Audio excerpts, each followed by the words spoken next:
Insurance companies' capital adequacy. The role of capital adequacy as a risk management tool in the insurance sector. The Fadun, Risk Management of Everything channel, presents. Insurance companies' capital adequacy. The role of capital adequacy as a risk management tool in the insurance sector. Welcome to the Fadun, Risk Management of Everything channel.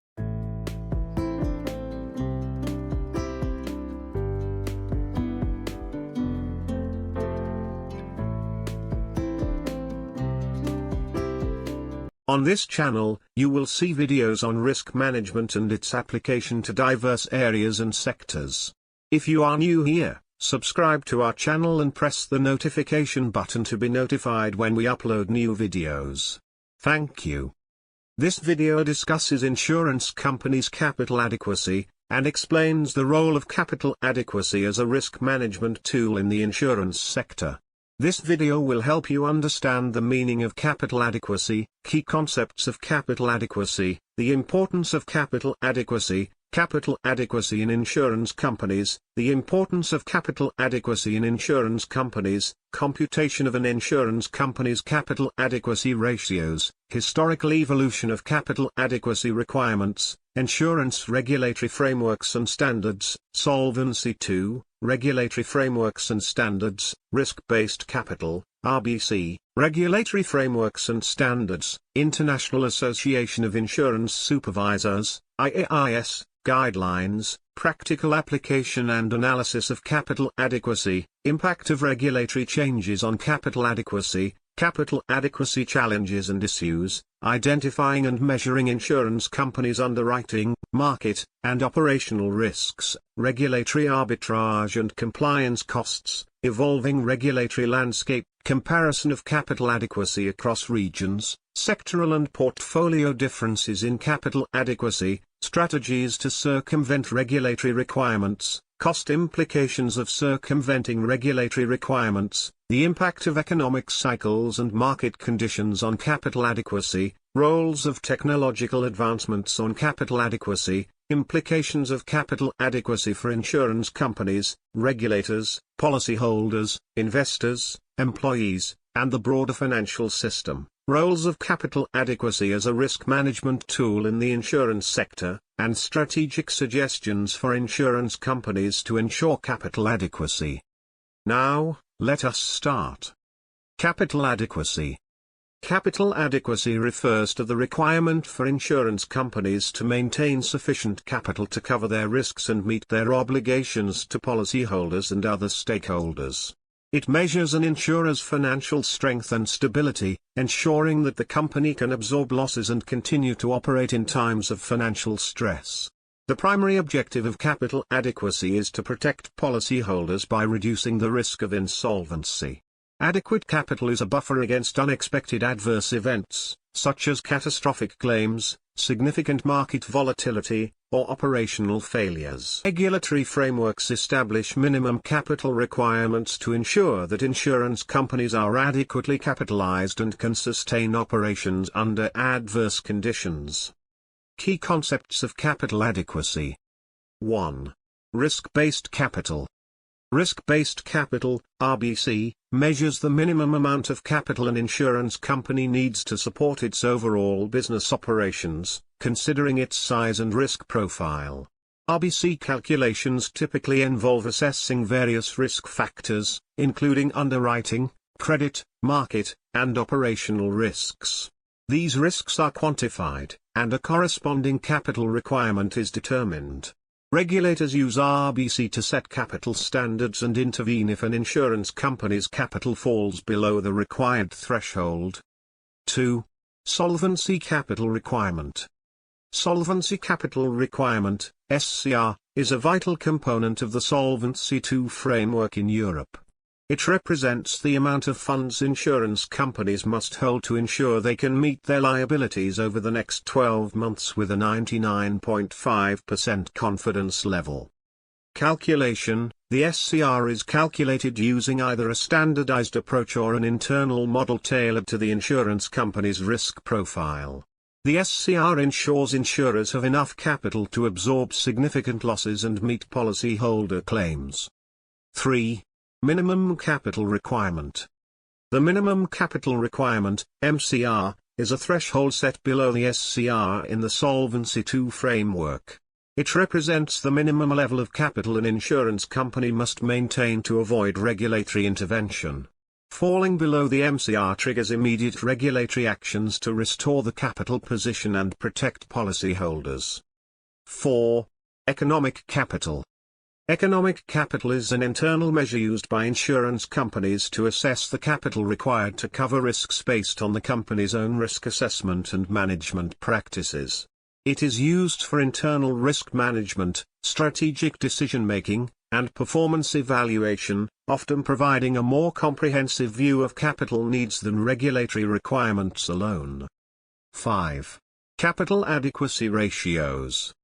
Capital adequacy ratios include solvency ratio, combined ratio and capital buffer.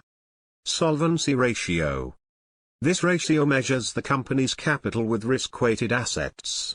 A higher solvency ratio indicates excellent financial stability and capacity to withstand losses.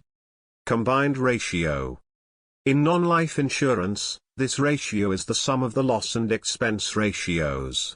A combined ratio below 100% indicates underwriting profitability, contributing to capital adequacy. Capital buffer. This excess capital is held above the regulatory requirements, providing additional protection against unforeseen risks and enhancing financial resilience. 6. Risk management and governance. This entails enterprise risk management and governance framework. Enterprise risk management. Enterprise risk management, ERM, is a comprehensive approach to identifying, assessing, and managing organizational risks. It ensures that capital is allocated efficiently to support strategic objectives. Governance framework. Effective governance practices, including board oversight and internal controls, are critical to maintaining capital adequacy and ensuring compliance with regulatory standards. The importance of capital adequacy. The importance of capital adequacy includes the following. 1. Policyholder protection, ensures that insurance companies can meet their obligations to policyholders, even in adverse conditions. 2.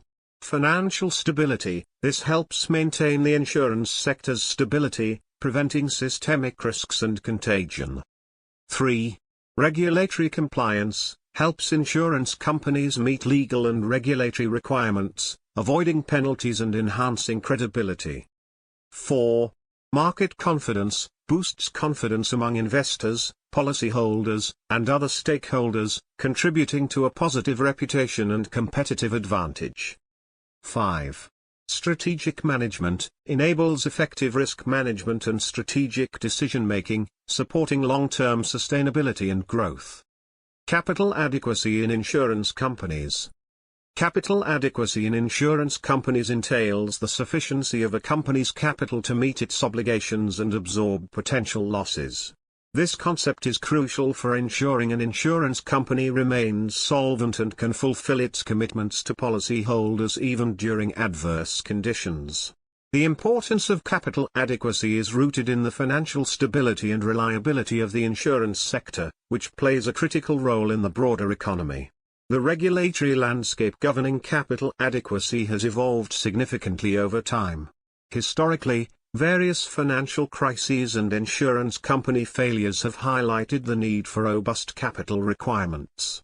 For instance, the collapse of several high-profile insurers in the late 20th and early 21st centuries led to increased scrutiny and more sophisticated regulatory frameworks. In response to these challenges, jurisdictions worldwide have implemented rigorous standards to ensure that insurance companies maintain adequate capital. Among these are Solvency II in Europe and the risk-based capital, RBC, system in the United States. These frameworks aim to standardize capital adequacy assessment and enhance the insurance sector's resilience. Importance of capital adequacy in insurance companies. 1. Financial stability and solvency. Capital adequacy is fundamental to insurance companies' solvency. Adequate capital buffers against unexpected losses and financial shocks, thereby reducing insolvency risk. This is crucial for maintaining trust in the insurance sector and protecting policyholders. 2. Policyholder protection. Ensuring that insurance companies have sufficient capital is vital for safeguarding policyholders' interests. In the event of significant claims or adverse market conditions, a well-capitalized insurer can meet its obligations without jeopardizing policyholder benefits. 3. Market confidence. Capital adequacy contributes to overall confidence in the financial markets. Investors, policyholders, and other stakeholders are likelier to engage with insurers that demonstrate strong capital positions. This confidence can translate into increased market share and competitive advantage for well-capitalized companies. 4. Regulatory compliance. Insurance companies are subject to stringent regulatory requirements to ensure capital adequacy. Compliance with these regulations is a legal obligation and a measure of good governance and risk management. Failure to comply can result in penalties, increased scrutiny, and reputational damage. 5. Risk management. Adequate capital allows insurance companies to implement effective risk management strategies. Insurers can better absorb losses from underwriting, market, operational, and other risks by holding sufficient capital. This enables them to offer a broader range of products and services while managing potential exposures. 6. Economic impact. The insurance industry plays a critical economic role by providing risk transfer mechanisms and financial protection. Capital adequacy ensures that insurers can continue to perform these functions even during economic downturns, thereby contributing to economic stability and growth. 7.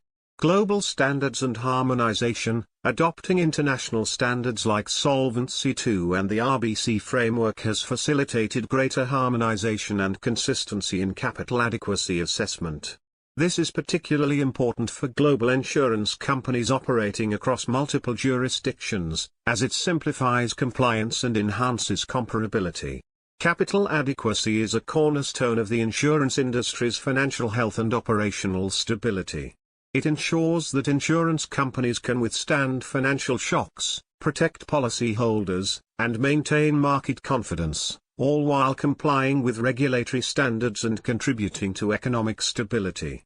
The continuous evolution and enhancement of capital adequacy frameworks are essential for addressing emerging risks and maintaining the insurance sector's resilience.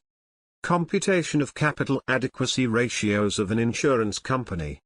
To calculate an insurance company's capital adequacy ratios, we need to consider various metrics that reflect the company's financial health and ability to meet obligations. The key ratios include the solvency ratio, the combined ratio, and the capital buffer. Let us calculate capital adequacy ratios. 1. Solvency ratio. The solvency ratio measures an insurance company's ability to meet its long-term obligations. It is calculated as the ratio of the company's available capital to its required capital, Solvency Capital Requirement, SCR. The formula of solvency ratio is available capital divided by SCR. Example. Available capital, $100 million. Solvency capital requirement, SCR, $40 million. The calculation of the solvency ratio is 100 divided by 40, which equals 2.5 or 250%. A solvency ratio of 250% means the company has 2.5 times the capital required to cover its risks, indicating robust financial health. 2. Combined ratio. The combined ratio is specific to non-life insurance and measures underwriting profitability. It is the sum of the loss ratio and the expense ratio. The formula of combined ratio is loss ratio plus expense ratio.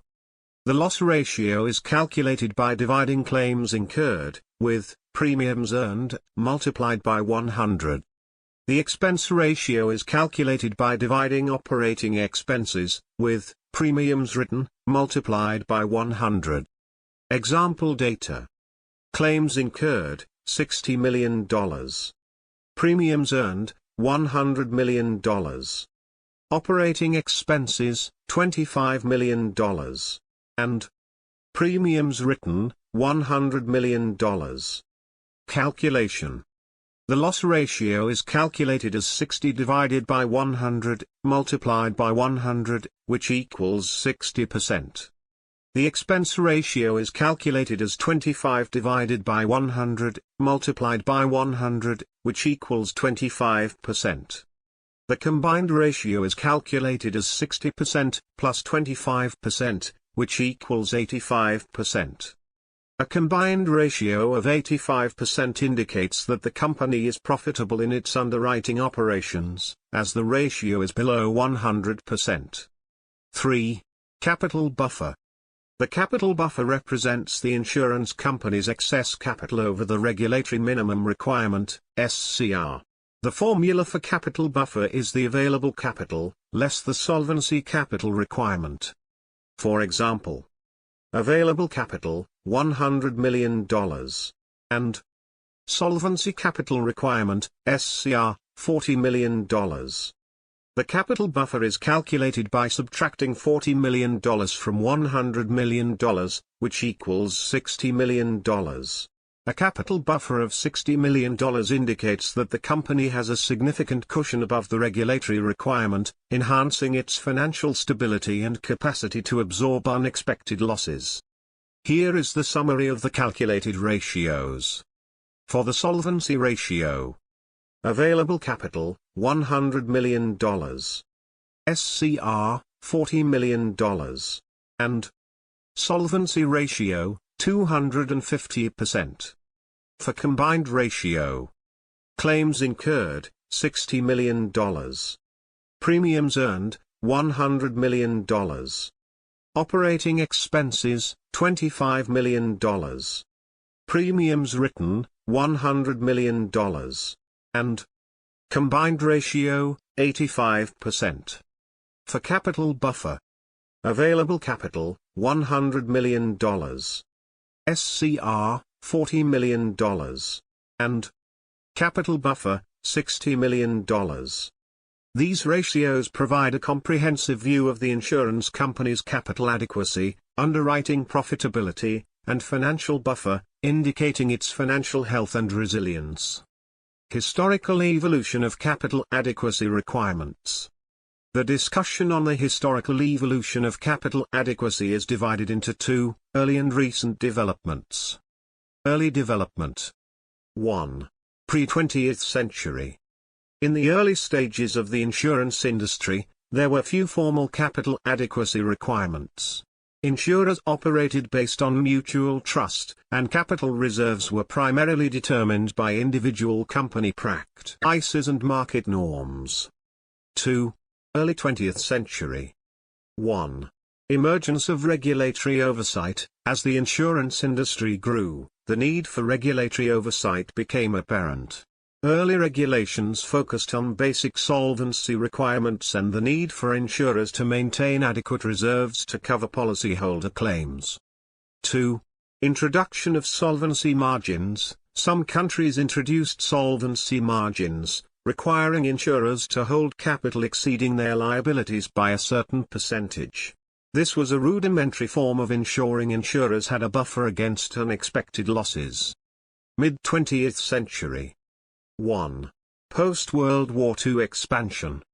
Growth of the insurance industry. The post-war economic boom led to significant growth in the insurance sector. With this growth came increased regulatory scrutiny and the development of more structured capital adequacy requirements. NAIC formation, 1945, the National Association of Insurance Commissioners, NAIC, was established to provide a standard regulatory framework in the United States. The NAIC developed model laws and regulations, including solvency standards for insurers. 2. 1960s–1970s. Introduction of more formalized solvency standards. Countries began to adopt more formalized solvency standards. For instance, the EU introduced the first non-life directive in 1973, establishing minimum solvency margins for non-life insurers. Late 20th century. 1. 1980s. Early risk-based capital, RBC, concepts. In the US, the NAIC began developing the risk-based capital, RBC, framework in response to insurer failures. The RBC framework aimed to align capital requirements more closely with the risk profile of individual insurers. Solvency I Directive, 1979. The Solvency I Directive was implemented in Europe to ensure that insurance companies maintained sufficient capital reserves. It established minimum solvency margins and aimed to protect policyholders by ensuring that insurers had enough capital to meet their obligations. 2. 1990s. Implementation of RBC in the US, 1992. The NAIC adopted the RBC formula, which became a fundamental part of US insurance regulation. The RBC framework required insurers to hold capital proportional to their risk exposure, considering underwriting, asset, credit, and business risks. Basel Accords influence. The Basel I Accord, 1988, and subsequent Basel II Accord, 2004, influenced the development of capital adequacy standards for insurers, particularly regarding the integration of more sophisticated risk assessment and capital allocation models. Early 21st century. 2000s. 1. Introduction of Solvency II, 2009. The EU developed the Solvency II Directive, which represented a significant overhaul of the regulatory framework for insurance companies. Solvency II, implemented in 2016, introduced a risk-based approach to capital adequacy, aligning more closely with the Basel II principles used in banking regulation. Pillar 1, Quantitative Requirements, including T. Solvency Capital Requirement, SCR, and Minimum Capital Requirement, MCR. Pillar 2, Governance and Risk Management Requirements. Pillar 3, Reporting and Disclosure Requirements to enhance market discipline. 2. Increased regulatory scrutiny. The global financial crisis, 2008, necessitated increased regulatory scrutiny. The financial crisis underscored the importance of robust capital adequacy standards. Regulatory bodies worldwide strengthened their focus on ensuring that insurance companies maintain sufficient capital buffers to withstand financial shocks. Recent developments. 1. 2010's present. Ongoing enhancements to Solvency II. The EU continues to refine and enhance the Solvency II framework, incorporating lessons learned from the initial implementation and addressing emerging risks. Introduction of IFRS 17, 2023, the International Financial Reporting Standard, IFRS 17, aims to improve the transparency and comparability of insurers' financial statements. It impacts how insurers report liabilities and reserves, indirectly influencing capital adequacy assessments. Development of the Insurance Capital Standard, ICS. The International Association of Insurance Supervisors, IAIS, has been working on the Insurance Capital Standard, ICS, to create a globally comparable framework for assessing capital adequacy in the insurance sector. 2. Post-pandemic adjustments. Adaptation to COVID-19 impact. The COVID-19 pandemic has led to further scrutiny and adjustments in capital adequacy frameworks to ensure that insurers can handle the increased uncertainty and potential for large-scale claims. The historical evolution of capital adequacy requirements in the insurance industry reflects a trajectory from essential solvency margins to sophisticated, risk-based frameworks. The development has been driven by the growth of the insurance sector, financial crises, and advancements in risk management practices. Modern frameworks like Solvency II and RBC represent comprehensive approaches to ensuring that insurers maintain sufficient capital to cover their risks, protect policyholders, and contribute to financial stability. The ongoing refinement of these frameworks and the introduction of new standards like IFRS 17 and ICS indicate a continued commitment to robust capital adequacy in the face of evolving risks. Insurance regulatory frameworks and standards. Insurance regulatory frameworks and standards are designed to ensure the insurance industry's stability, transparency, and fairness. They protect policyholders, maintain market integrity, and promote financial stability. These frameworks vary by region but share common objectives and principles. Let us briefly highlight some key insurance regulatory frameworks and standards. 1. Solvency II. Solvency II is a comprehensive regulatory framework that governs insurance companies' capital requirements, risk management, and supervisory practices within the European Union. It aims to ensure that insurers have sufficient capital to cover their risks and to enhance policyholder protection. However, Solvency II has also been adopted by several non-European insurance sectors. Solvency II uses a risk-based approach to determine capital requirements, ensuring that insurers hold capital proportional to their risk exposures. The Solvency II consists of the following three pillars. Pillar 1, quantitative requirements, including calculating the solvency capital requirement, SCR, and minimum capital requirement, MCR.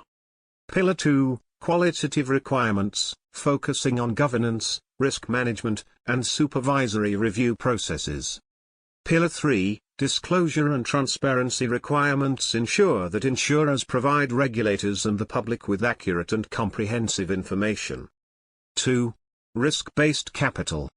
The risk-based capital, RBC, framework is a set of capital requirements for insurance companies in the United States. It ensures that insurers maintain adequate capital relative to their risk profiles, protecting policyholders and promoting financial stability.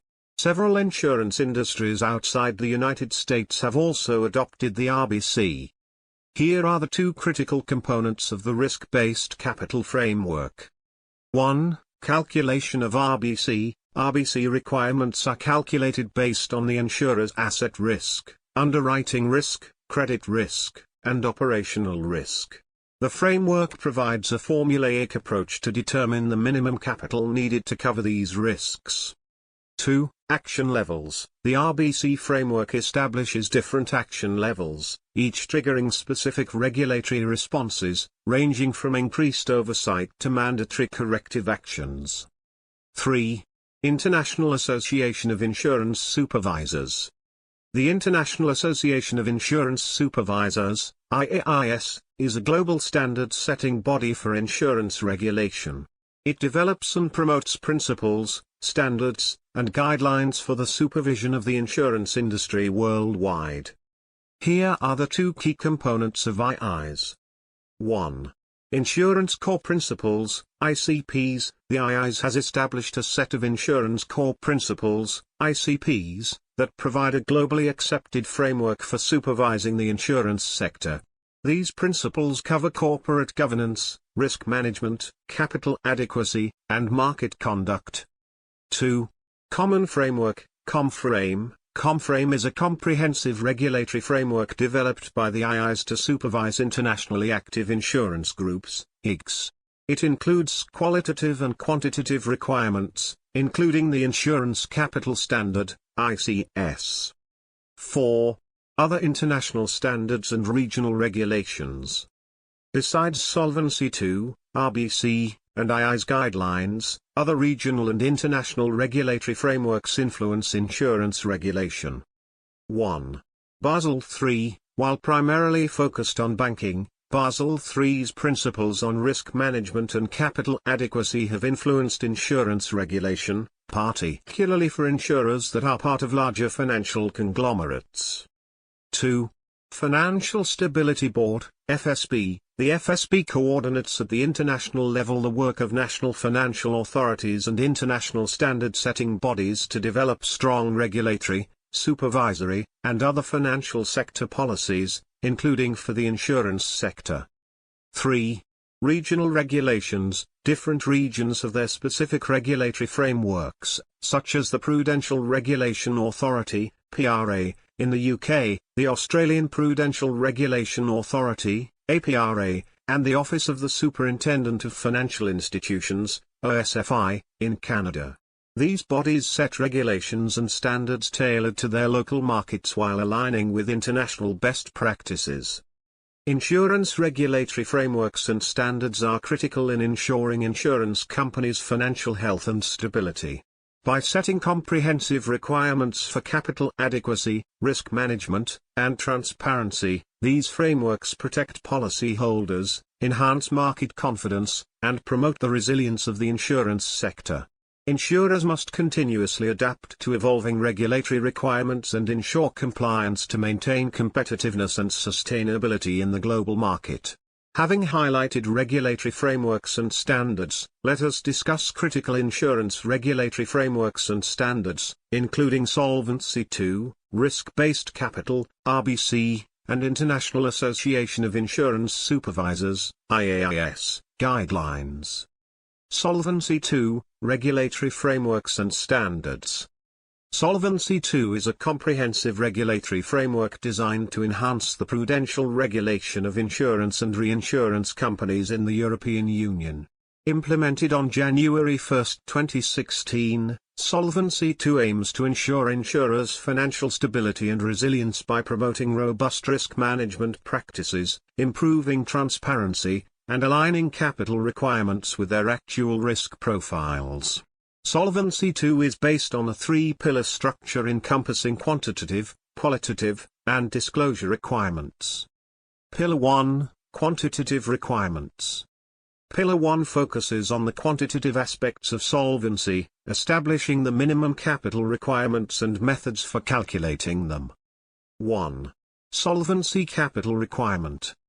Solvency Capital Requirement, SCR, represents the amount of capital an insurer must hold to ensure it can meet its obligations over the next 12 months with a 99.5% confidence level. The SCR can be calculated using a standard formula and internal models. Standard formula. This predefined formula set by regulators considers various risk modules, including market, underwriting, credit, and operational risks. Internal models. Insurers can develop internal models to calculate the SCR, provided these models are approved by regulatory authorities. Internal models are often more tailored to the company's specific risk profile. 2. Minimum Capital Requirement. The Minimum Capital Requirement, MCR, is the lower threshold of capital that insurers must maintain to avoid regulatory intervention. It represents the absolute minimum capital necessary for an insurer to continue operating. The MCR is typically calculated using a more straightforward, conservative approach than the SCR. 3. Technical Provisions. Insurers must hold technical provisions and liabilities set aside to cover future claims. These provisions must be calculated based on best estimates and include a risk margin. Pillar 2, Qualitative Requirements. Pillar 2 addresses the qualitative aspects of regulation, focusing on governance, risk management, and supervisory review processes. 1. Governance and risk management.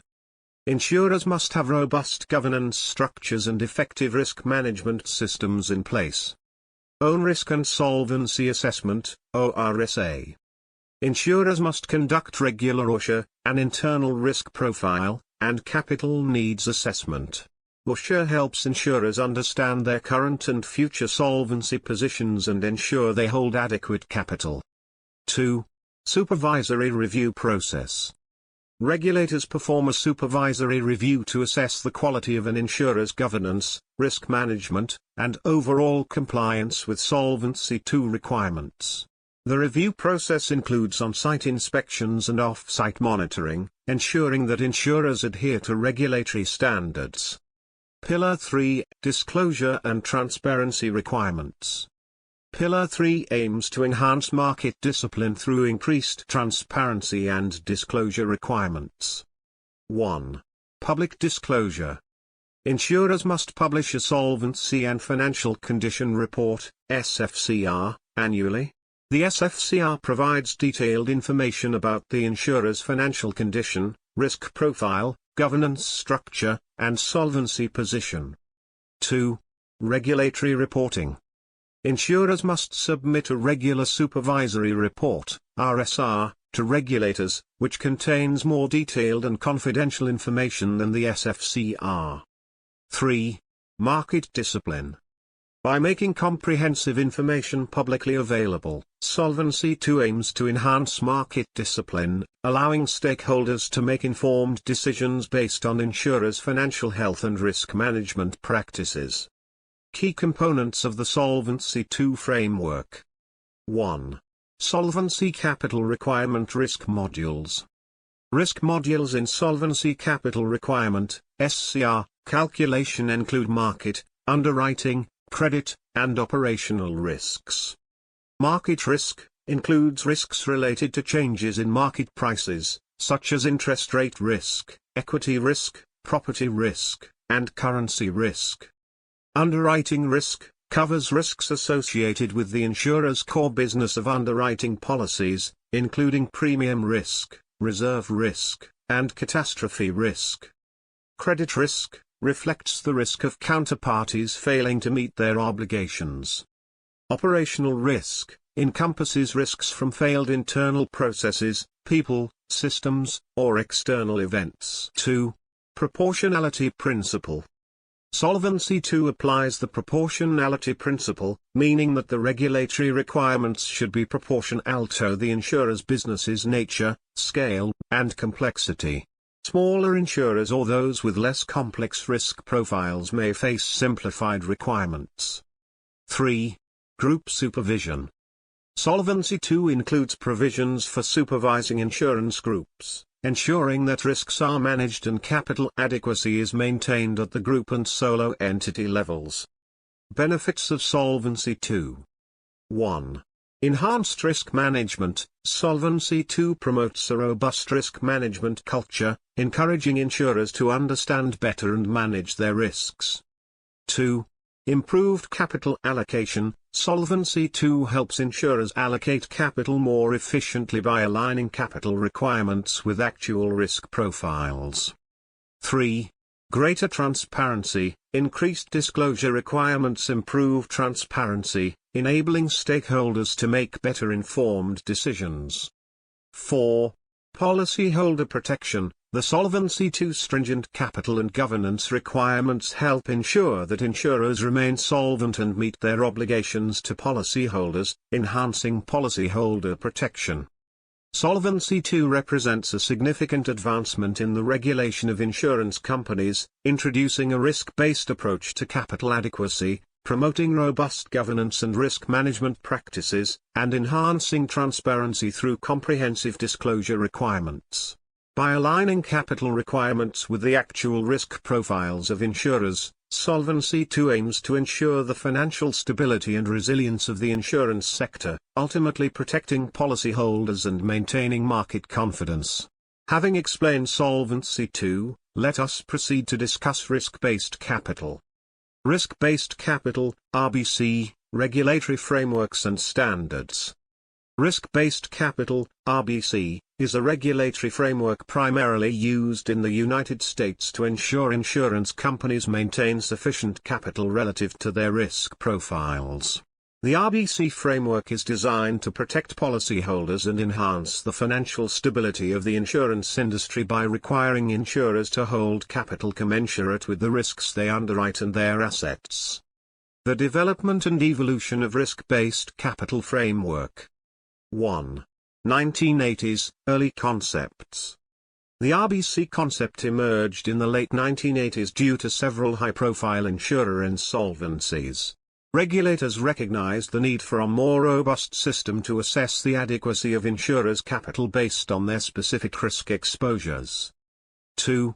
1990s, implementation.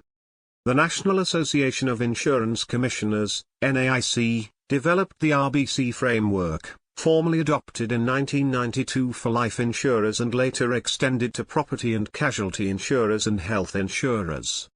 The RBC model introduced a formula-based approach to determine the minimum capital required to support the insurer's overall business operations, reflecting the riskiness of their assets and liabilities.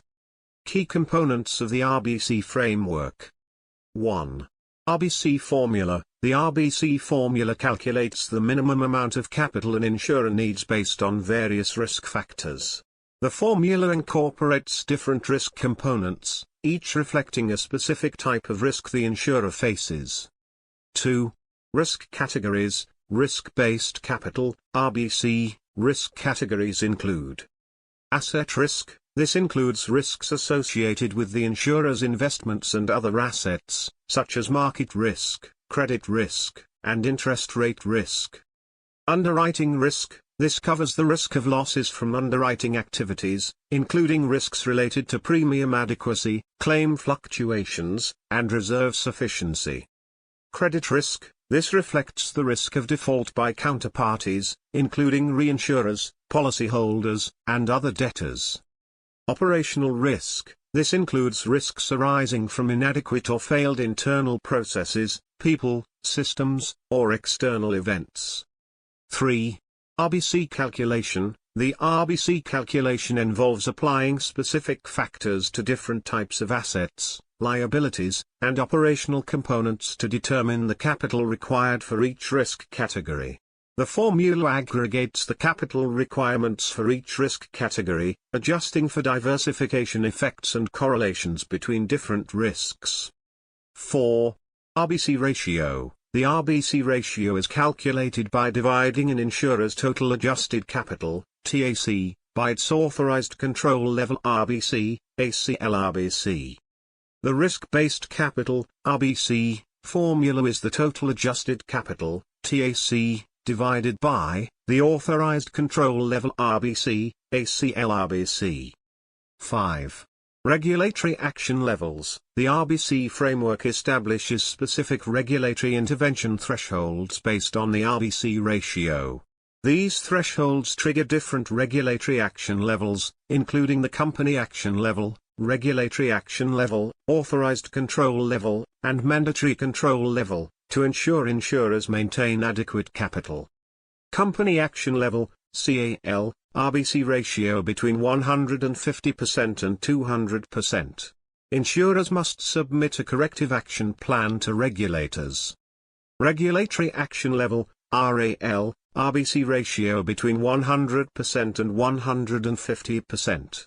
Regulators may take additional actions, including examination and issuing orders. Authorized control level, ACL, RBC ratio between 70% and 100%. Regulators have the authority to take control of the insurer. Mandatory control level, MCL, RBC ratio below 70%. Regulators are required to take control of the insurer to protect policyholders. Implementation and impact on insurance companies. 1. Life insurance companies. Life insurers were the first to adopt the RBC framework. The RBC formula for life insurers includes specific components for interest rate risk, insurance risk, and asset risk, reflecting the unique risk profile of life insurance products. 2. Property and casualty insurance companies. The RBC framework for property and casualty insurers incorporates factors for underwriting risk, including premium risk, reserve risk, asset risk, and credit risk. 3. Health insurance companies. Health insurers also use a modified RBC formula that accounts for risks specific to health insurance, such as morbidity and provider contract risks. The benefits of RBC framework. 1. Enhanced risk sensitivity. The RBC framework aligns capital requirements with insurers' actual risk profiles, promoting a more risk-sensitive approach to capital adequacy. 2. Improved regulatory oversight. RBC provides regulators with a standardized method for assessing insurers' financial health, enabling more timely and effective intervention to prevent insolvencies. 3. Policyholder protection. The RBC framework helps protect policyholders from insolvency by ensuring that insurers hold adequate capital to cover their risks. 4. Market discipline. Increased transparency and the potential for regulatory intervention based on RBC ratios encourage insurers to maintain prudent risk management practices.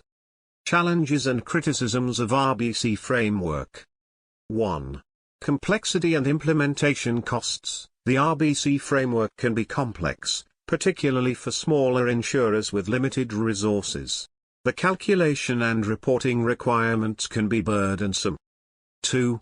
Model limitations. Critics argue that the RBC formula may only partially capture all risks, particularly emerging risks and risks related to complex financial instruments. 3. Procyclicality. The RBC framework may exacerbate procyclical behavior, where insurers are forced to raise capital or reduce risk during economic downturns, potentially further destabilizing the market. Recent developments and future directions of RBC framework. 1. Refinements and updates. The NAIC continues refining the RBC framework, incorporating lessons from past financial crises and advances in risk management practices. Recent updates focus on improving the accuracy and relevance of the risk factors used in the RBC formula. 2. International coordination. While the RBC framework is primarily used in the United States, there is ongoing coordination with international regulatory standards, such as Solvency II in Europe and the Insurance Capital Standard, ICS, developed by the International Association of Insurance Supervisors, IAIS. 3. Emerging risks. Future enhancements to the RBC framework may include better integrating emerging risks, such as cyber risk, climate change risk, and other systemic risks, to ensure that capital requirements remain relevant in a changing risk landscape. The risk-based capital, RBC, framework represents a significant advancement in the regulation of insurance companies, promoting a more risk-sensitive approach to capital adequacy.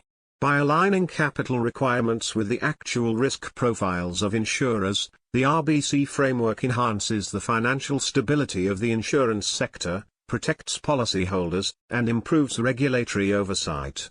Despite its challenges and limitations, the RBC framework continues to evolve, incorporating new risks and regulatory best practices to ensure the ongoing resilience of the insurance industry. After explaining risk-based capital, we will discuss the International Association of Insurance Supervisors, IAIS, guidelines. International Association of Insurance Supervisors, IAIS, guidelines. The International Association of Insurance Supervisors, IAIS, provides global standards and guidelines for the supervision of the insurance industry. These guidelines promote financial stability, market integrity, and policyholder protection across jurisdictions. Here are some fundamental guidelines and principles issued by the IAIS. 1. Insurance Core Principles, ICPs. The ICPs are internationally agreed upon principles and standards for regulating and supervising the insurance sector. They cover licensing and supervisory powers, corporate governance, risk management, and solvency assessment. The ICPs serve as a framework for assessing the effectiveness of insurance supervision in individual jurisdictions and promoting consistency and comparability of regulatory practices globally. 2. Common Framework for the Supervision of Internationally Active Insurance Groups, COMFRAME. COMFRAME is a comprehensive framework developed by the IAIS to provide a common set of standards for the supervision of internationally active insurance groups, IGs. COMFRAME addresses vital aspects of IG supervision, including group-wide supervision, capital adequacy, governance, risk management, and group-wide supervision and coordination. 3. Insurance Capital Standard, ICS. The ICS is a global capital standard for internationally active insurance groups, IGs, developed by the IAIS. It aims to provide a harmonized approach to assessing the capital adequacy of IGs across jurisdictions. The ICS is designed to capture the overall risk profile of IGs, including insurance, market, credit, and operational risks, and to promote greater consistency and comparability in capital requirements. 4. Risk-based supervision, RBS. IAIS guidelines promote the adoption of risk-based supervision, RBS, frameworks by insurance supervisors worldwide. RBS emphasizes identifying, assessing, and managing risks within insurance companies, focusing on enhancing the effectiveness and efficiency of supervisory processes. 5. Corporate Governance Guidelines. IAIS guidelines on corporate governance provide principles and recommendations for the effective governance of insurance companies. These guidelines cover board composition and structure, risk management, internal controls, transparency, and disclosure. 6. Supervisory cooperation and coordination. IAIS guidelines promote cooperation and coordination among insurance supervisors at the national and international levels. This includes principles and standards for information exchange, mutual assistance, and collaboration on cross-border supervision of insurance groups. 7. Market conduct and consumer protection. IAIS guidelines address market conduct and consumer protection issues in the insurance sector, emphasizing the importance of fair treatment of policyholders, transparency in product offerings, and mechanisms for resolving consumer complaints. 8. Reinsurance supervision. IAIS guidelines on reinsurance supervision provide principles and standards for effective supervision of reinsurance activities, including assessing reinsurance counterparty risk, collateral requirements, and regulatory reporting. 9. Financial stability and systemic risk. IAIS guidelines on financial stability and systemic risk address the role of insurance companies in contributing to overall financial stability and the potential systemic risks associated with the insurance sector. These guidelines promote macroprudential supervision and stress testing to assess systemic risk vulnerabilities. 10.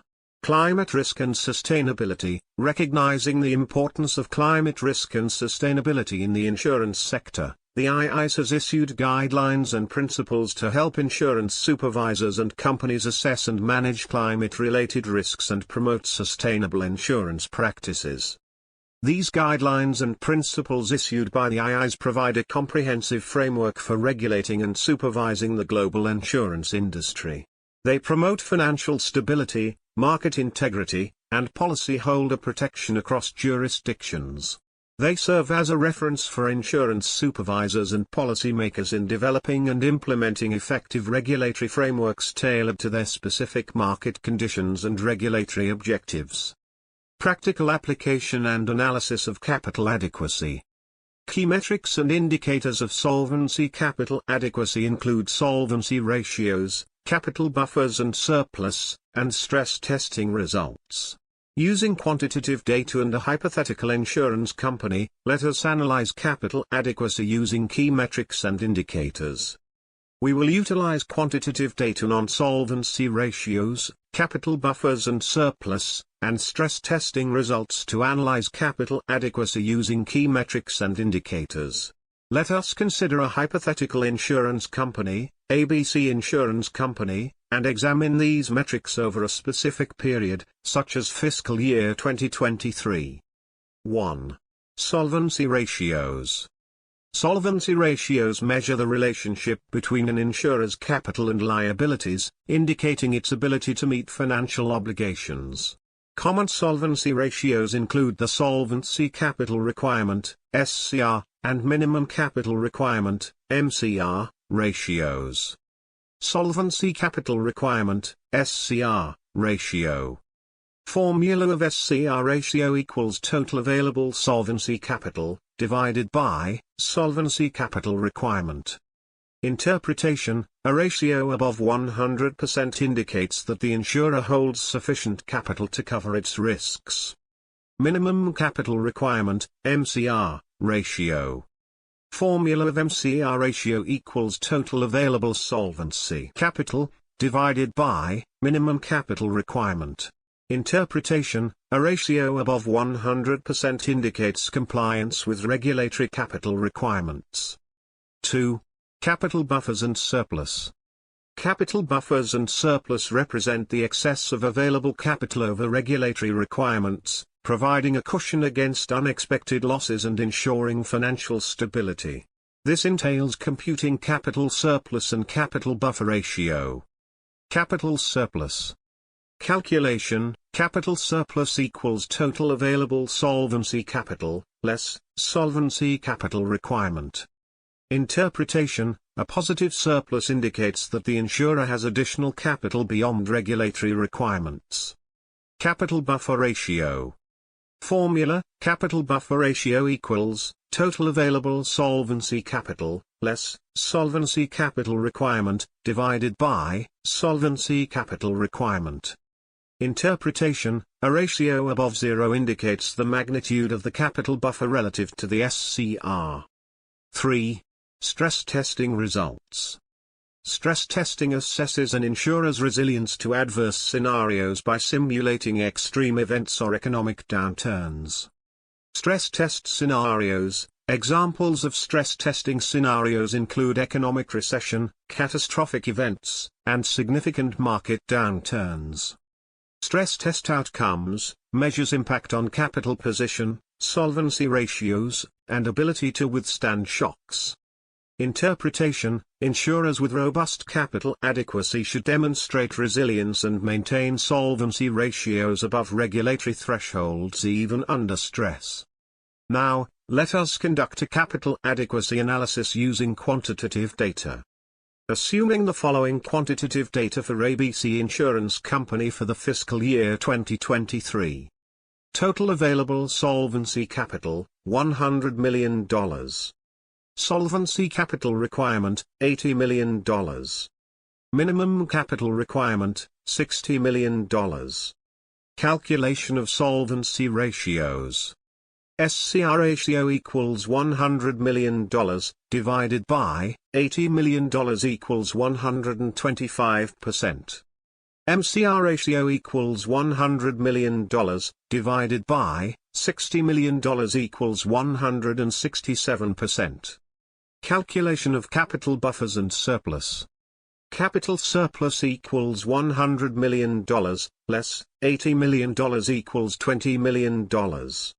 Capital buffer ratio equals $100 million, less $80 million, divided by $80 million equals 25%. The stress testing results. ABC Insurance Company conducted stress tests simulating extreme scenarios, including a severe economic recession and catastrophic natural disasters. The results indicated that despite extreme stress, the company maintained solvency ratios well above regulatory thresholds, demonstrating resilience and robust capital adequacy. Based on the analysis of solvency ratios, capital buffers, and stress testing results, ABC Insurance Company appears to have a strong capital adequacy position in the fiscal year 2023. The company maintains adequate capital reserves to cover its risks, exceeds regulatory capital requirements, and demonstrates resilience to adverse scenarios. This analysis gives stakeholders confidence in the insurer's financial stability and ability to protect policyholders' interests. Impact of regulatory changes on capital adequacy. Regulatory changes have significant implications for capital adequacy in the insurance industry. The impact of regulatory changes on capital adequacy in the insurance industry can be profound, influencing insurers' capital positions, risk management practices, and overall financial stability. Regulatory changes may stem from updates to existing frameworks, the introduction of new regulations, or amendments to international standards. These changes can affect how insurers assess their capital needs, manage risks, and comply with regulatory standards. Here are some of the ways regulatory changes impact on capital adequacy. 1. Enhanced capital requirements. Increased capital buffers. Regulatory changes often involve raising minimum capital requirements. Insurers must maintain larger capital buffers to cover potential losses, leading to enhanced solvency and reduced risk of insolvency. Solvency margins. Stricter solvency margins ensure that insurers have sufficient capital to meet policyholder claims even during adverse economic conditions. 2. Risk-based capital, RBC, and Solvency II. Risk-based capital, RBC. Tailored capital requirements, RBC frameworks adjust capital requirements based on each insurer's risk profile. This ensures that capital adequacy is aligned with the company's actual risk exposure. Dynamic adjustments, RBC allows for dynamic adjustments to capital requirements as the risk profile of the insurer changes, promoting ongoing financial stability. Solvency II. Three-pillar approach. Solvency II's three-pillar approach, quantitative requirements, qualitative requirements, and disclosure, provides a comprehensive framework for managing capital adequacy. Economic capital models. Solvency II encourages the use of economic capital models that reflect insurers' actual risk exposure and capital needs, leading to more accurate and effective capital management. 3. Enhanced risk management practices. Enterprise risk management, ERM, regulatory changes often mandate sound ERM practices.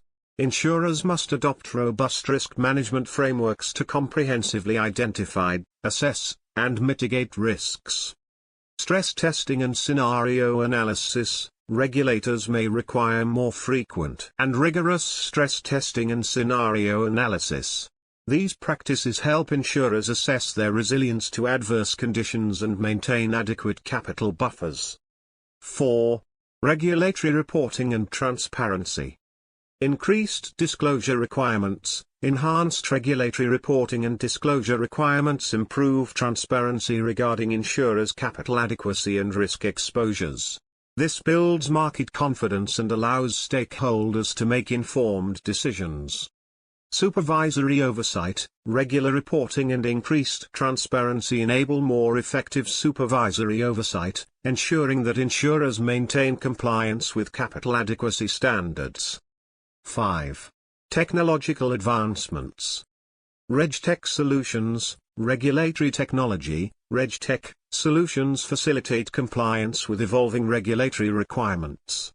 Insurers can use technology to automate regulatory reporting, monitor risk exposures, and manage capital adequacy more efficiently.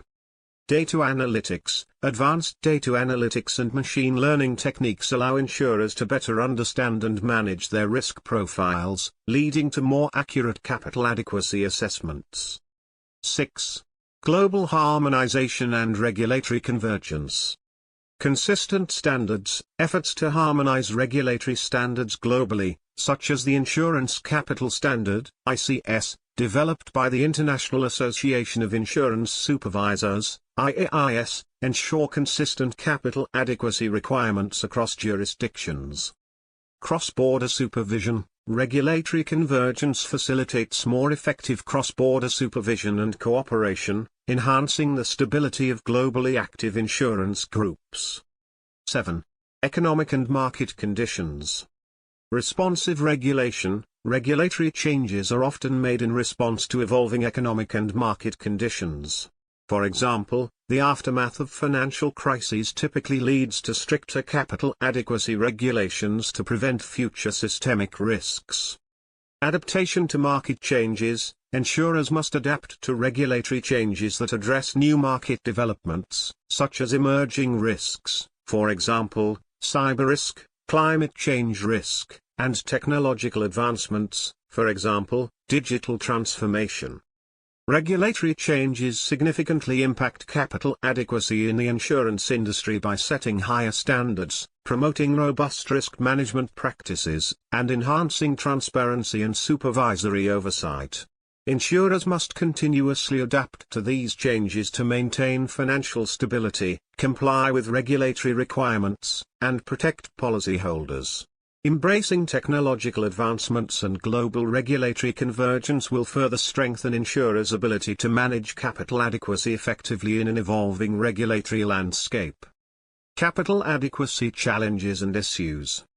Capital adequacy is a cornerstone of financial stability in the insurance industry, but it is not without its challenges and issues. Here are some common challenges and issues related to capital adequacy faced by insurers. 1. Regulatory compliance burden. Complexity of regulatory requirements. Regulatory frameworks such as Solvency II or local regulatory regimes can be complex and demanding. Compliance requires extensive reporting, risk modeling, and governance structures, placing a significant administrative burden on insurers. Cost of compliance. Meeting regulatory requirements entails substantial costs, including investments in technology, risk management systems, and staff training. Smaller insurers may struggle to bear these costs, potentially leading to market consolidation or competitive disadvantages. 2. Volatility and uncertainty. Market volatility, fluctuations in financial markets, interest rates, and asset prices can impact insurers' capital positions. Market volatility can erode capital reserves or necessitate adjustments to risk management strategies, affecting insurers' ability to maintain adequate capital adequacy levels. Economic uncertainty. Economic downturns, geopolitical events, or natural disasters can introduce uncertainty into insurers' risk profiles. Uncertain economic conditions may affect insurers' underwriting profitability, investment returns, and overall financial health, challenging their capital adequacy. 3. Low interest rate environment. Low investment yields. Persistently low interest rates reduce insurers' investment income, particularly for long-term liabilities such as life insurance. Lower investment returns constrain insurers' ability to generate capital internally, putting pressure on capital adequacy ratios. Interest rate risk. Low interest rates increase insurers' risk exposure, particularly if liabilities are long-dated or guaranteed. Insurers may need to allocate additional capital to cover potential losses from adverse interest rate movements. 4. Emerging risks. Cyber risk. Cyber threats pose a growing risk to insurers' operations and financial stability. Cyber attacks can disrupt business operations, compromise sensitive data, and lead to financial losses, necessitating investments in cybersecurity measures and capital reserves to mitigate risks. Climate change risk. Climate change-related events, such as natural disasters and extreme weather events, can result in significant insured losses. Insurers may face challenges in accurately assessing and pricing climate-related risks, requiring adjustments to capital adequacy models and risk management strategies. 5. Business model challenges. Legacy liabilities. Insurers with legacy liabilities, such as long-term annuities or closed business books, may face challenges in managing capital adequacy. Legacy liabilities may require additional capital reserves or risk transfer mechanisms to address potential solvency concerns. New business models. Insurtech startups and digital disruptors are introducing new business models and distribution channels to the insurance industry. Traditional insurers may need to adapt their capital adequacy frameworks to accommodate evolving risk profiles and regulatory requirements associated with these new business models. 6. Global regulatory divergence. Fragmentation of regulatory standards. Regulatory divergence across jurisdictions can create compliance challenges for multinational insurers. Varying capital requirements, reporting standards, and supervisory practices complicate capital management and risk assessment, requiring insurers to navigate a complex regulatory landscape.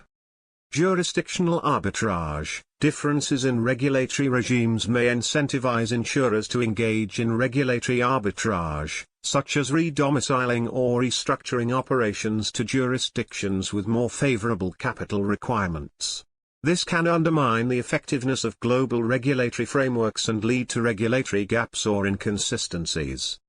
Capital adequacy challenges and issues confront insurers with a dynamic and evolving risk landscape. Addressing these challenges requires a proactive approach to risk management, investment strategies, regulatory compliance, and business model adaptation. Insurers must continuously monitor and assess their capital adequacy positions, anticipate emerging risks, and collaborate with regulators and industry stakeholders to promote financial stability and resilience in the face of evolving challenges. Identifying and measuring insurance companies' underwriting, market, and operational risks. Identifying and measuring insurance companies' underwriting, market, and operational risks is essential for assessing their overall risk profile and ensuring adequate capital adequacy. Here's how each of these risks can be identified and measured. 1. Underwriting risk. Underwriting risk refers to loss resulting from inadequate insurance policy pricing or adverse fluctuations in claims experience. It encompasses various risk subcategories, including pricing, reserving, and concentration risks. Identifying underwriting risk. 1. Claims experience analysis. Analyze historical claims data to identify trends, patterns, and anomalies in claims frequency and severity. 2. Underwriting guidelines review. Evaluate the insurer's underwriting guidelines and practices to identify potential areas of underpricing or exposure to high-risk segments. 3. Risk selection process. Assess the insurer's risk selection criteria and underwriting controls to ensure alignment with risk appetite and profitability targets. Measuring underwriting risk. 1. Loss ratio analysis. Calculate the loss ratio, claims incurred divided by premiums earned, to assess the adequacy of pricing and underwriting profitability adequacy. 2. Reserving adequacy. Undertake reserve reviews and loss development analysis to measure reserve adequacy and identify potential deficiencies. 3. Risk concentration analysis. Evaluate the concentration of risk by geographic region, product line, or customer segment to identify diversification opportunities and mitigate concentration risk. 2. Market risk. Market risk refers to the risk of loss resulting from adverse movements in financial markets, including equity prices, interest rates, currency exchange rates, and commodity prices. It encompasses various types of risk, such as equity risk, interest rate risk, credit risk, and currency risk. Identifying market risk. 1. Asset portfolio analysis. Assess the composition and characteristics of the insurer's investment portfolio, including asset allocation, credit quality, and duration. 2. Sensitivity analysis. Conduct sensitivity analysis to quantify the impact of changes in market factors, for example, interest rates, equity prices, on the insurer's financial position. 3. Stress testing. Perform stress tests to simulate extreme market scenarios and assess the resilience of the insurer's capital position under adverse market conditions. Measuring market risk. 1. Value at risk, VAR. Calculating VAR is essential to estimate the potential loss in the insurer's investment portfolio over a specified time horizon at a given confidence level.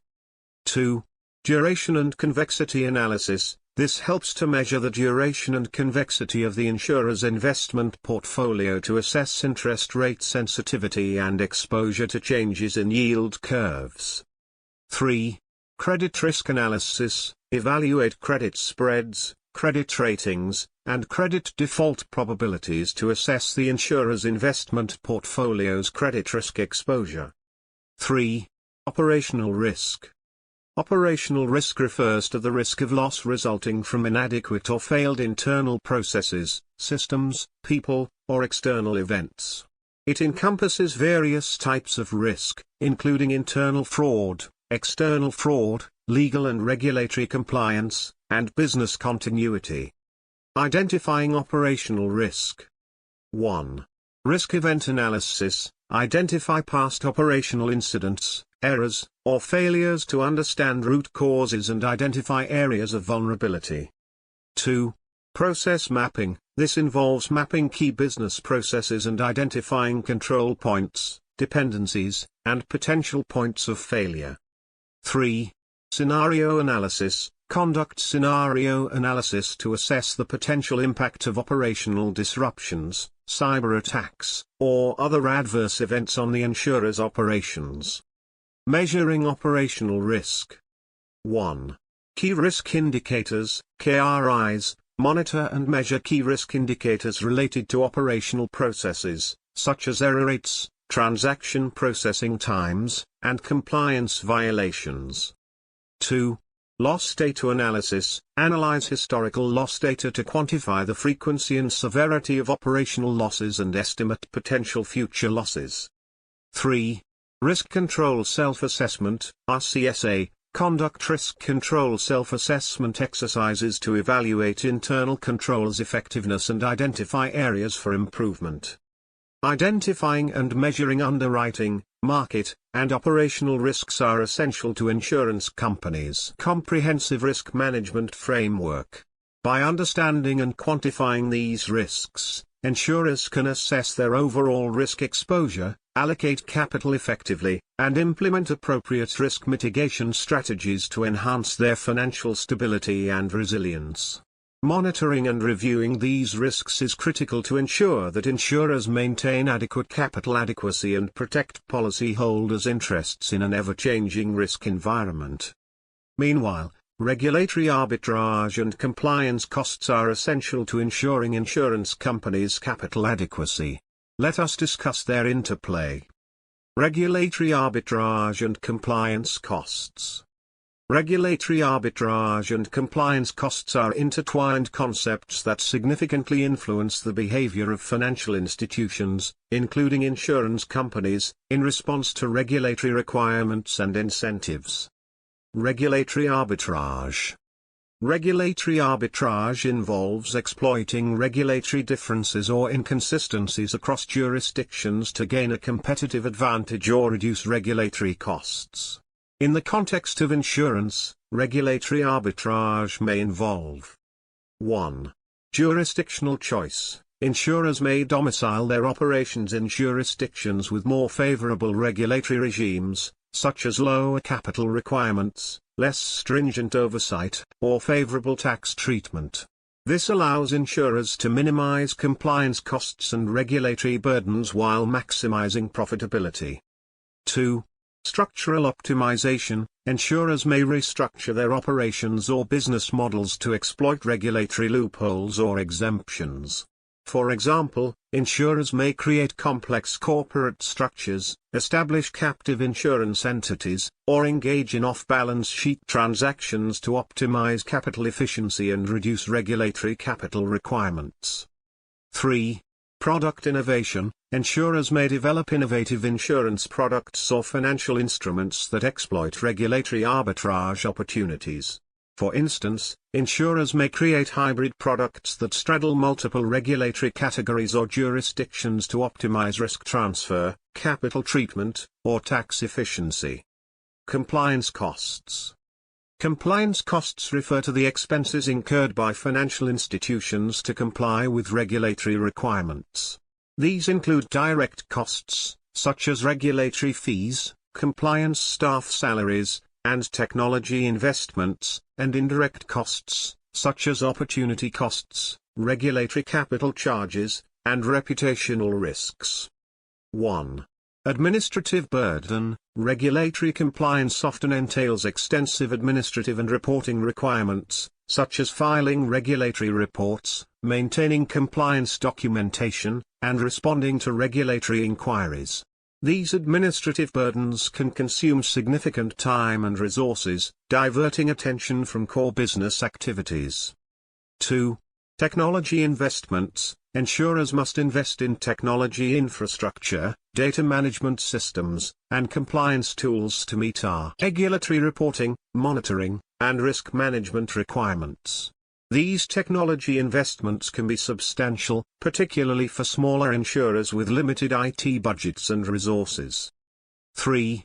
Staffing and training. Insurers must recruit and retain skilled compliance professionals with expertise in regulatory requirements, risk management practices, and industry standards.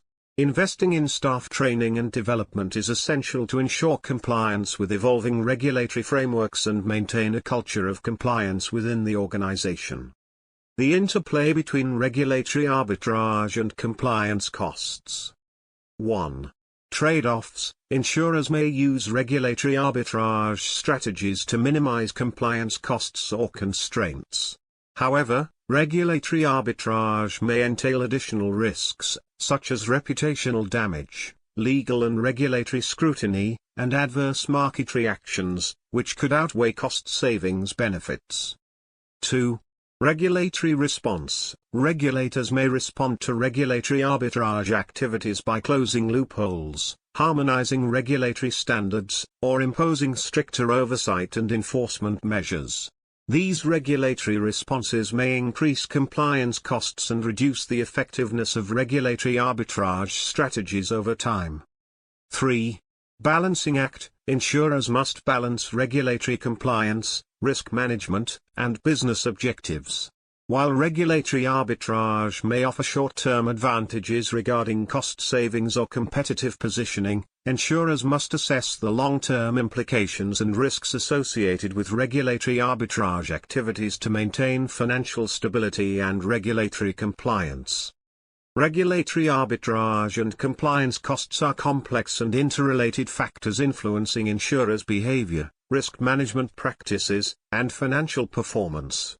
Insurers must navigate regulatory requirements and market dynamics carefully, balancing the need for compliance with regulatory objectives, business objectives, and shareholder interests.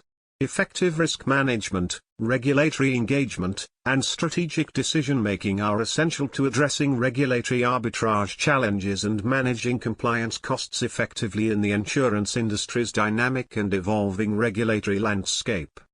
Evolving regulatory landscape. The insurance industry's regulatory landscape continually evolves in response to changing market dynamics, emerging risks, technological advancements, and regulatory priorities. Here are some of the key trends that are shaping the changing regulatory landscape for insurance companies. 1. Move towards risk-based supervision. Regulators are increasingly adopting risk-based regulatory frameworks that assess insurers' risk profiles, capital adequacy, and governance structures in a more granular and nuanced manner. This shift enables regulators to tailor regulatory requirements and supervisory interventions based on insurers' risk profiles and systemic importance. 2.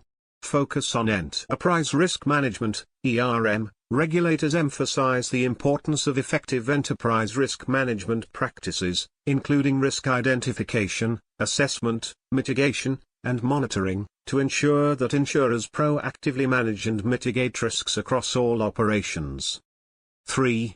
Solvency II implementation. Solvency II, a comprehensive regulatory framework introduced in Europe, has set new standards for solvency assessment, capital adequacy, risk management, and insurance reporting requirements. The framework emphasizes principles-based regulation, economic capital modeling, and risk-based supervision to enhance financial stability and policyholder protection. 4.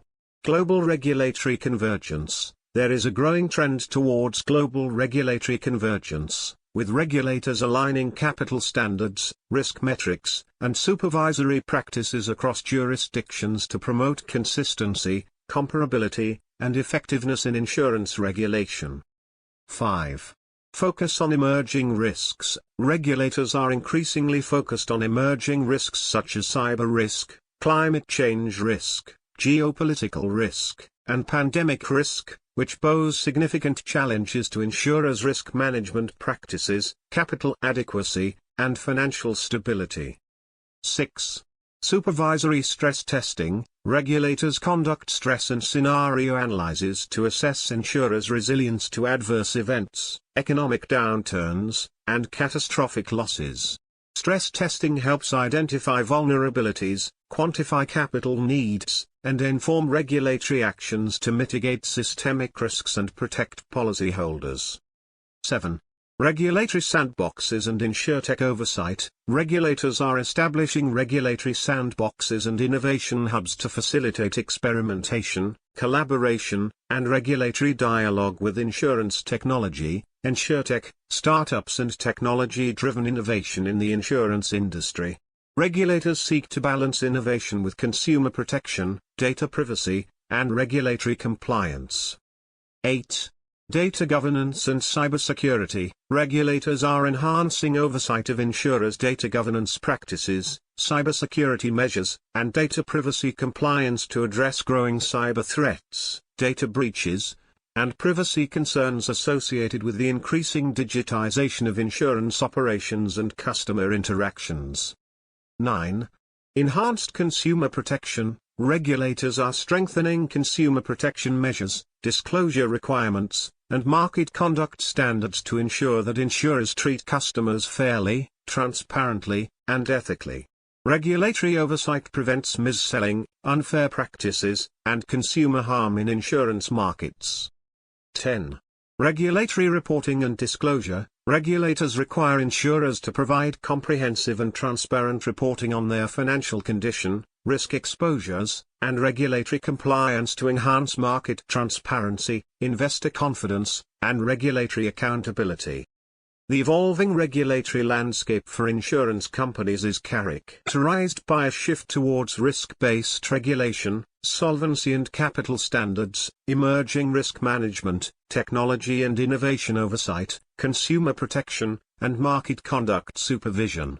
Insurers must adapt to these regulatory changes by enhancing their risk management capabilities, capital management practices, compliance frameworks, and operational resilience to thrive in a dynamic and evolving regulatory environment while ensuring continued focus on policyholder protection and financial stability.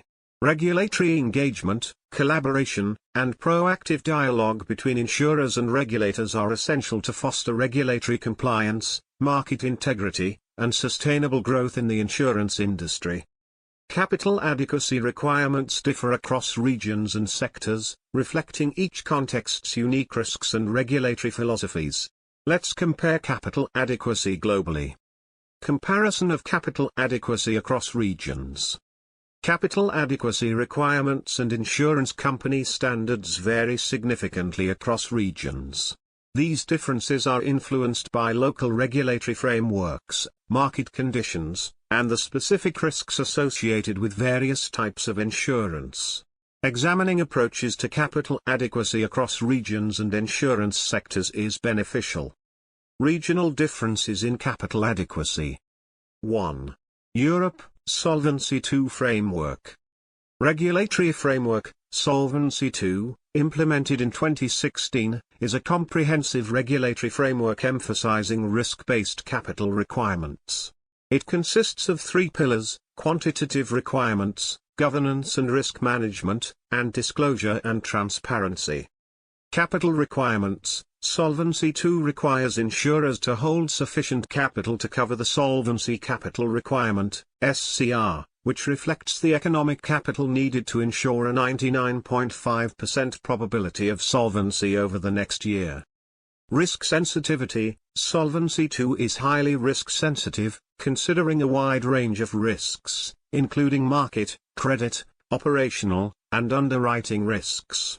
Solvency II has been discussed in detail earlier in this video.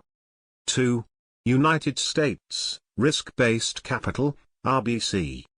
Regulatory framework. The National Association of Insurance Commissioners, NAIC, established the RBC standards, which are less prescriptive than Solvency II but risk-sensitive. Capital requirements. Insurers must hold capital based on the risks they face, including assets, insurance, interest rates, and business risks. Action levels. The RBC system includes various action levels that trigger regulatory intervention if an insurer's capital falls below certain thresholds. Earlier in this video, we discussed the risk-based capital, RBC, framework. 3. Canada. Regulator, Office of the Superintendent of Financial Institutions, OSFI. OSFI is the federal agency responsible for regulating and supervising insurance companies in Canada. Its mandate includes ensuring the financial soundness and stability of insurance companies and protecting the interests of policyholders. Framework, Minimum Continuing Capital and Surplus Requirements, MCCSR, and Life Insurance Capital Adequacy Test, LICAT. Canada uses 2 main frameworks to regulate insurance companies' capital adequacy. The MCCSR is primarily used for life insurance companies, while the LICAT is a newer, more comprehensive risk-based framework designed to reflect better the risks life insurers face. Capital requirements, property and casualty, P&C, insurers in Canada are subject to the MCT, which requires insurers to maintain a minimum level of capital based on a percentage of their risk-weighted assets. The LICAT framework requires life insurers to maintain a total ratio of at least 90% and a core ratio of at least 55%, with higher target levels set by OSFI. These ratios are calculated based on the insurer's available and required capital, reflecting their risk profile. Risk categories. Both the MCT and LICAT frameworks are risk-sensitive and consider various risk categories, including credit risk, the risk of loss due to a counterparty's default. Market risk, the risk of loss from adverse movements in market prices, interest, and exchange rates. Insurance risk, the risk of loss from underwriting activities, such as higher than expected claims. Operational risk, the risk of loss from inadequate or failed internal processes, people, systems, or external events. Recent developments. LICAT was introduced in 2018. LICAT is designed to be more risk-sensitive than the previous MCCSR framework. It provides a more granular assessment of an insurer's risk profile, aligning with international best practices and promoting the stability of the insurance sector. OSFI regularly updates its regulatory frameworks to reflect changes in the financial environment, emerging risks, and evolving international standards. This includes periodic adjustments to capital requirements and risk assessments to ensure the robustness and effectiveness of the frameworks. 4. Asia. Here are the highlights of capital adequacy in Japan, China, India, and Singapore. Japan. Regulatory framework. The Financial Services Agency, FSA, oversees Japan's insurance sector. The solvency margin ratio is the primary measure to assess insurers' capital adequacy. Solvency margin ratio. This ratio compares an insurer's available capital to the minimum required capital. It ensures that insurers can absorb significant losses from underwriting and investment activities. Risk sensitivity. The solvency margin ratio includes components for insurance risk, investment risk, and operational risk, making it a relatively risk-sensitive measure. Recent developments. Japan is moving towards incorporating elements of Solvency II to enhance its capital adequacy framework's robustness and risk sensitivity. China. Regulatory framework. The China Risk-Oriented Solvency System, CROS, is the regulatory standard implemented by the China Banking and Insurance Regulatory Commission, CBIRC. CROS structure. Similar to Solvency II, CROS is divided into three pillars. Pillar I, quantitative requirements, focusing on market risk, credit risk, and insurance risk. Pillar II, qualitative requirements, including governance and risk management standards. Pillar 3, disclosure and transparency requirements. Risk sensitivity. CROS incorporates detailed risk assessments and capital charges for various types of risk, aiming to align closely with international best practices. Recent developments. The CBIRC continues to refine CROS, with an increasing emphasis on integrating global standards and improving risk management practices. India. Regulatory framework. The Insurance Regulatory and Development Authority of India, IRDAI, sets capital adequacy requirements, primarily using a solvency margin approach. Solvency margin requirements. Insurers are required to maintain a minimum solvency ratio of 150%, calculated as the ratio of the available solvency margin to the required solvency margin.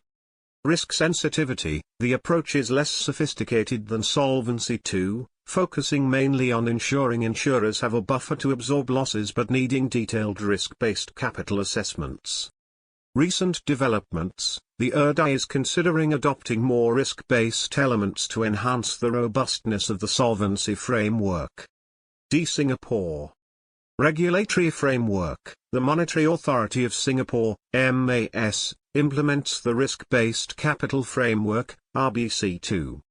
RBC2 structure. RBC2, similar to Solvency II, incorporates detailed risk assessments across multiple risk categories, including market, credit, operational, and insurance risks. Risk sensitivity. RBC2 is highly risk sensitive, requiring insurers to hold capital commensurate with their risk profiles. Recent developments. MAS continuously updates the RBC framework to ensure alignment with international standards and to address emerging risks. 5. Africa. Here are the highlights of capital adequacy in South Africa, Nigeria, Ghana, Kenya, and Morocco. South Africa. Regulatory framework. The Prudential Authority, PA, oversees the insurance sector and implements the Solvency Assessment and Management, SAM, framework. SAM structure. SAM is closely aligned with Solvency II, incorporating quantitative, qualitative, and disclosure requirements.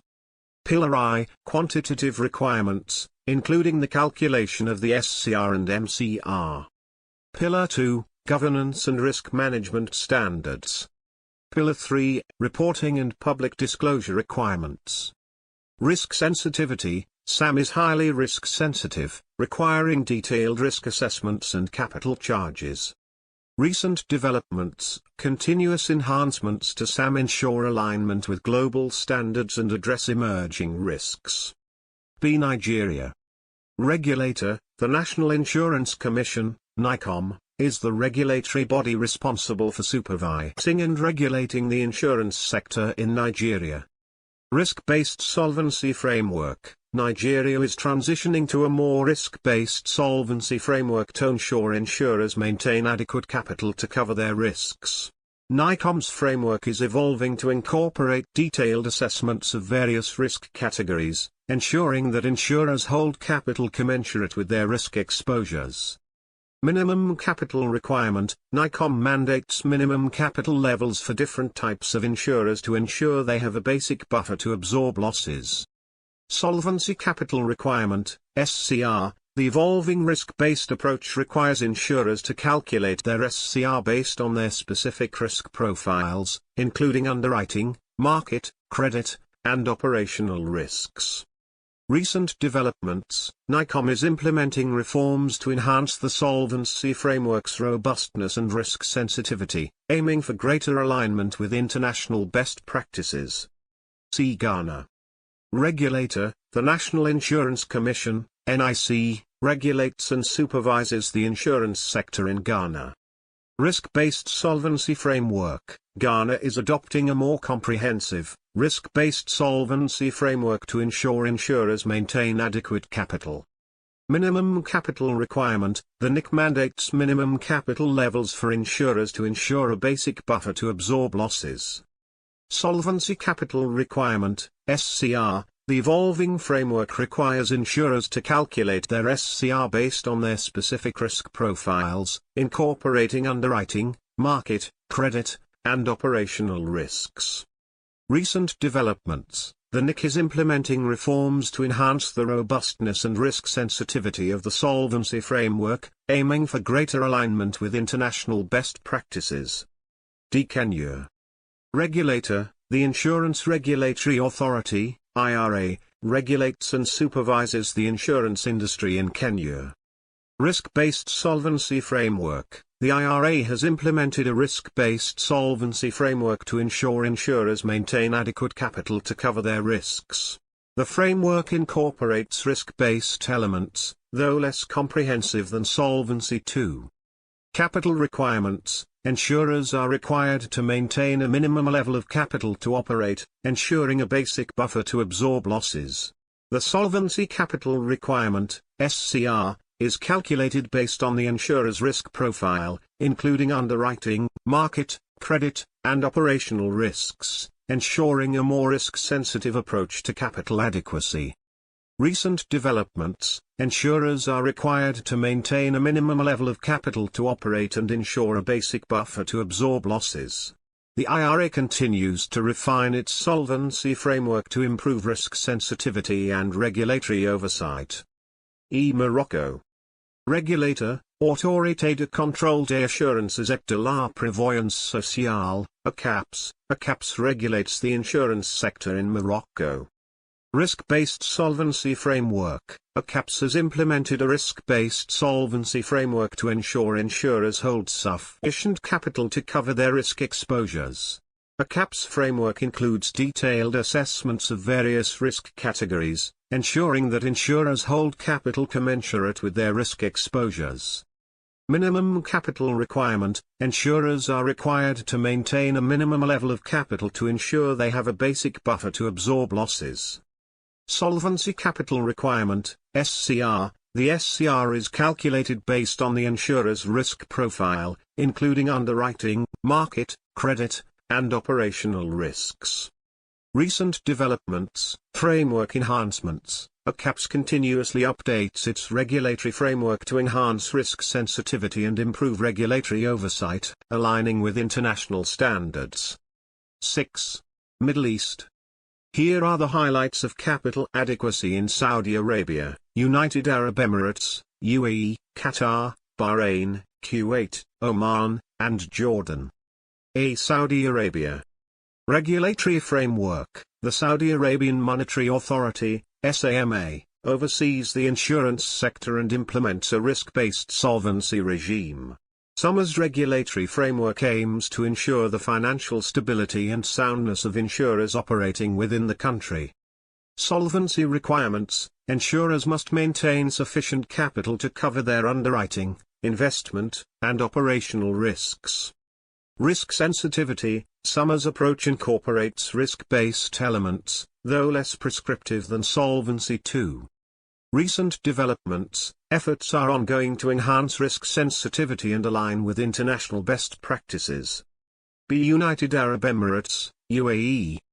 Regulatory framework. The UAE Insurance Authority, IA, mandates capital adequacy requirements through a risk-based solvency framework. Solvency requirements. Insurers must maintain a minimum capital of 100 million Emirati dirhams and adhere to solvency requirements considering various risk factors. Risk sensitivity. The framework includes risk-based capital charges for market, credit, operational, and underwriting risks. Recent developments. The IA is refining its framework to improve risk sensitivity and regulatory oversight. Recent initiatives include improving the insurance industry's governance and risk management standards and adopting more advanced risk assessment tools. See Qatar. Regulator. Qatar Central Bank, QCB, regulates the insurance sector in Qatar, implementing capital adequacy requirements. Framework. The QCB has introduced a risk-based solvency framework aligned with international standards, emphasizing the importance of maintaining sufficient capital to cover various risks. Capital requirements. Insurers are required to maintain a minimum capital base and adhere to solvency requirements that reflect their risk exposure. Risk sensitivity. The framework includes components for market, credit, operational, and insurance risks, similar to Solvency II principles. Recent developments. The QCB continues refining its solvency framework, enhancing risk sensitivity and regulatory oversight to align more closely with international best practices. Bahrain. Regulator. The Central Bank of Bahrain, CBB, oversees the insurance sector and implements a comprehensive regulatory framework that includes capital adequacy requirements. Framework. The CBB's framework is risk-based, similar to Solvency II, and includes detailed requirements for governance, risk management, and disclosure. Capital requirements. Insurers must maintain a minimum capital base and adhere to risk-based solvency requirements. The CBB's framework considers various risk categories: market, credit, operational, and insurance.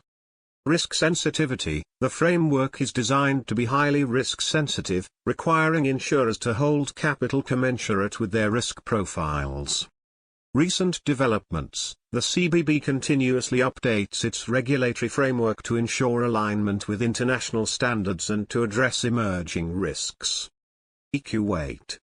Regulator: the Insurance Regulatory Unit, IRU, under the Ministry of Commerce and Industry, regulates the insurance sector in Q8. Framework: Q8's regulatory framework is evolving, with efforts to implement more comprehensive and risk-sensitive capital adequacy requirements. Capital requirements: insurers are required to maintain minimum capital levels that reflect their risk exposure. The framework is moving towards a more risk-based approach. Risk sensitivity: currently less sophisticated than Solvency II, the framework is being enhanced to include more detailed risk assessments and capital charges. Recent developments: the IRU is working on regulatory reforms to improve the robustness and risk sensitivity of the solvency framework, aiming for greater alignment with international best practices. FOMAN. Regulator: the Capital Market Authority, CMA, oversees the insurance sector in Oman and implements capital adequacy requirements. Framework: the CMA's framework is risk-based and includes requirements for governance, risk management, and capital adequacy. Capital requirements: insurers must maintain a minimum capital base and adhere to solvency requirements considering various risk factors. Risk sensitivity: the framework is designed to be risk sensitive, incorporating assessments of market, credit, operational, and insurance risks. Recent developments: the CMA is continuously refining its solvency framework to enhance risk sensitivity and ensure alignment with international standards. G. Jordan. Regulator: the Insurance Directorate within the Ministry of Industry, Trade and Supply regulates the insurance sector in Jordan. Framework: Jordan's regulatory framework includes capital adequacy requirements evolving towards greater risk sensitivity. Capital requirements: insurers are required to maintain minimum capital levels that reflect their risk exposure.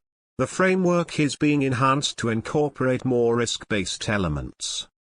Risk sensitivity: the current framework needs to be more sophisticated but is evolving to include more detailed risk assessments and capital charges.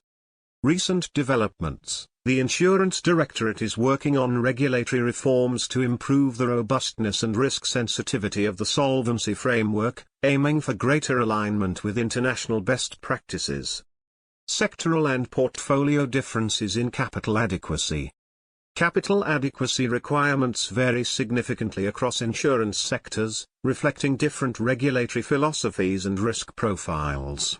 While the principles of maintaining sufficient capital to ensure solvency and policyholder protection are universal, the specific implementation and emphasis on various risks can differ substantially. 1. Life insurance. Risk profile: life insurers face long-term liabilities related to life policies, annuities, and pensions. These products require managing risks such as longevity, mortality, investment risk, and policyholder behavior risk. Capital requirements: life insurers typically have higher capital requirements due to matching long-duration liabilities with appropriate assets and maintaining stability over extended periods.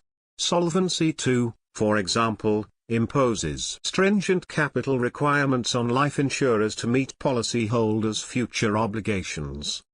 2. Non-life, property and casualty, insurance. Risk profile: non-life insurers deal with shorter-term liabilities but are significantly exposed to catastrophic events, for example, natural disasters, underwriting cycles, and market volatility. Capital requirements: these insurers must hold sufficient capital to cover potential large-scale losses from natural disasters and other significant events. Regulatory frameworks like Solvency II and RBC adjust capital requirements based on the insurer's exposure to catastrophic and other risks. 3. Health insurance. Risk profile: health insurers manage medical cost inflation, morbidity risk, and regulatory changes affecting health coverage and reimbursements. Capital requirements: Adequate capital is necessary to ensure health insurers can cover high-cost claims and adjust to changing healthcare landscapes. Regulatory frameworks typically consider the volatility of healthcare costs and claims frequency when setting capital requirements. 4. Reinsurance. Risk profile. Reinsurers assume substantial risk from primary insurers, dealing with significant, infrequent events and diverse geographic exposures. They face accumulation risk, where multiple claims arise from a single event, and correlation risk, where multiple events happen simultaneously. Capital requirements. High capital adequacy is essential to cover the extreme tail risks associated with large-scale reinsurance claims. Solvency II and other frameworks often impose higher capital requirements on reinsurers to account for their exposure to significant and systemic risks. Strategies to circumvent regulatory requirements. Compliance with legal and regulatory standards is essential. Circumventing regulatory requirements is not advisable and can lead to severe consequences, including legal sanctions, reputational damage, and financial losses. However, it is essential to understand how regulatory arbitrage strategies may be employed in the financial industry. Some strategies have been observed, but it is important to note that these should be avoided as they are unethical and potentially illegal. 1. Jurisdictional arbitrage. Jurisdictional arbitrage may be done through domicile selection and subsidiary structures. Domicile selection. Companies may establish their operations in jurisdictions with lax regulatory oversight or favorable tax regimes to minimize regulatory burdens and compliance costs. Subsidiary structures. Setting up subsidiaries in multiple jurisdictions allows companies to take advantage of regulatory differences, such as capital requirements, reporting standards, and tax incentives. 2. Regulatory arbitrage. Regulatory arbitrage may be done through structural optimization and product innovation. Structural optimization. Companies may restructure their operations or financial products to exploit regulatory loopholes or exemptions. This could involve complex corporate structures, off-balance sheet transactions, or regulatory capital optimization techniques. Product innovation. Developing innovative financial products or insurance solutions that exploit regulatory ambiguities or inconsistencies to achieve favorable capital treatment, tax advantages, or risk transfer benefits. 3. Compliance avoidance. Compliance avoidance may constitute selective compliance and regulatory capture.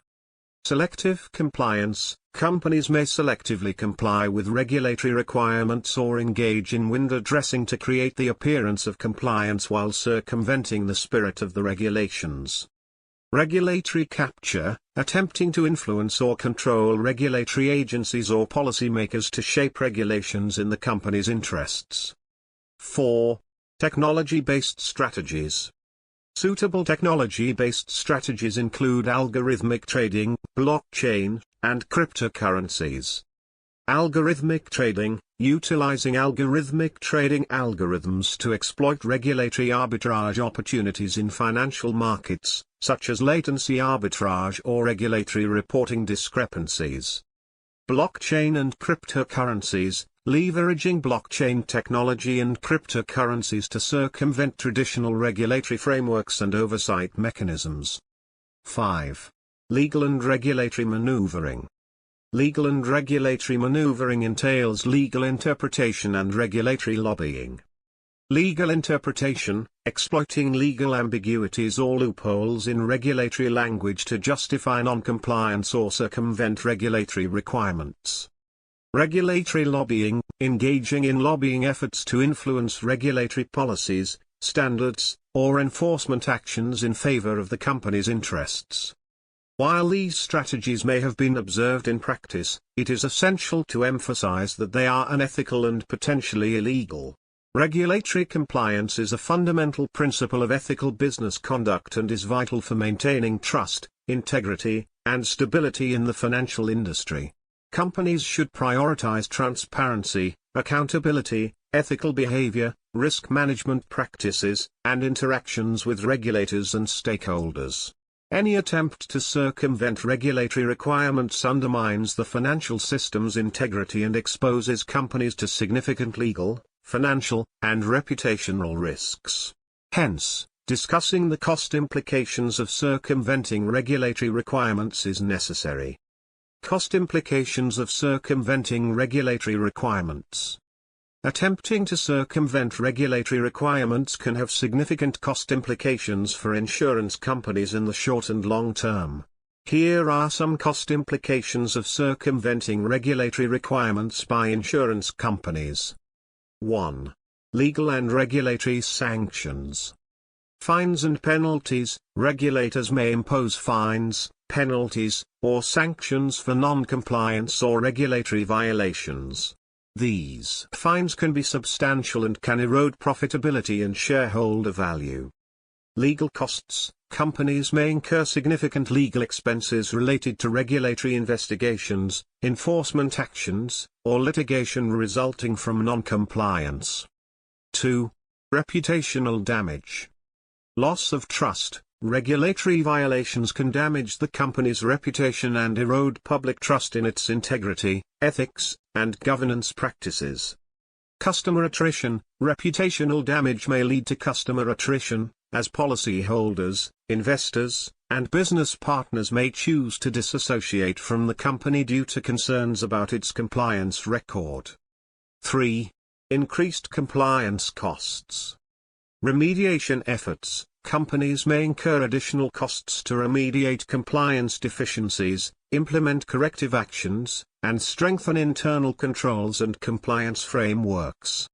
Enhanced oversight. Regulators may impose enhanced oversight or monitoring requirements on the company, necessitating additional investments in compliance infrastructure, staff training, and regulatory reporting. 4. Operational disruption. Business interruption. Regulatory investigations or enforcement actions can disrupt the company's operations, leading to business interruptions, delays in product development, or suspension of specific business activities. Management distraction. Senior management may need to focus more on core business activities as they devote time and resources to addressing regulatory issues, responding to inquiries, and managing regulatory relationships. 5. Market access restrictions.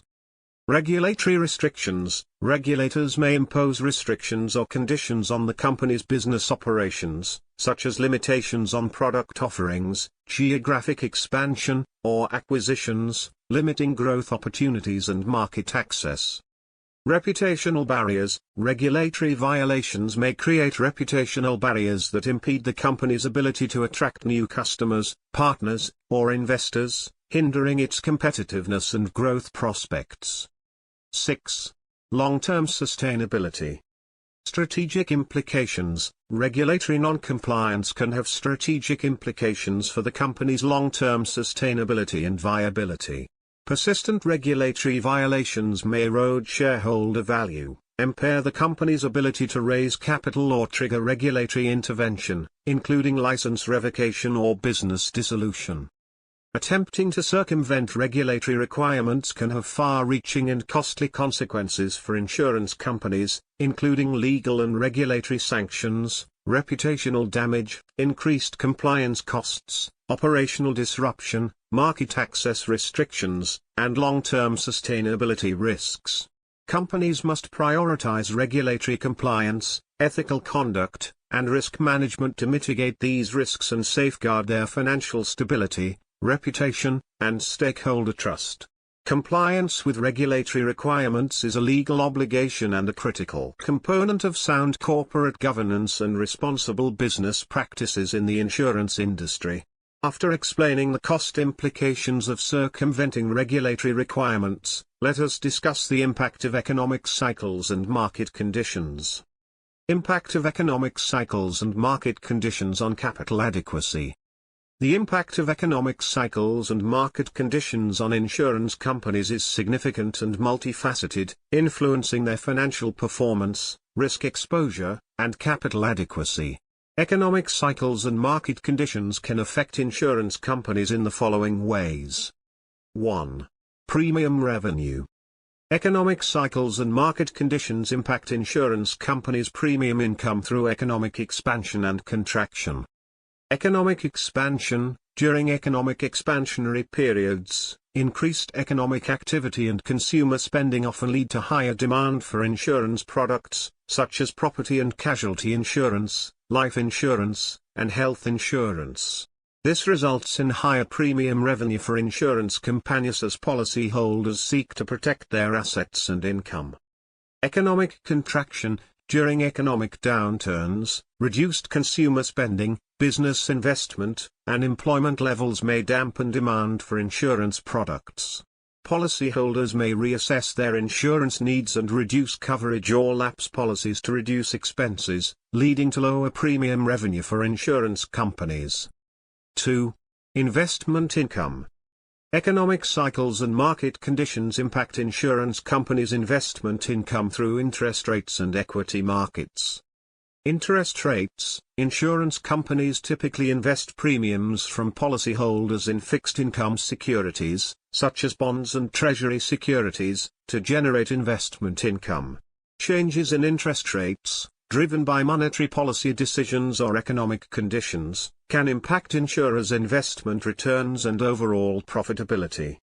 Equity markets. Insurers invest in equities and other asset classes to diversify their investment portfolios and enhance returns. Fluctuations in equity markets, driven by economic indicators, geopolitical events, or investor sentiment, can affect insurers' investment income and asset valuations. 3. Underwriting performance. Economic cycles and market conditions impact insurance companies' underwriting performance through underwriting pricing and claims settlement. Underwriting pricing. Insurers may adjust underwriting pricing and risk selection criteria in response to changing economic conditions and market dynamics.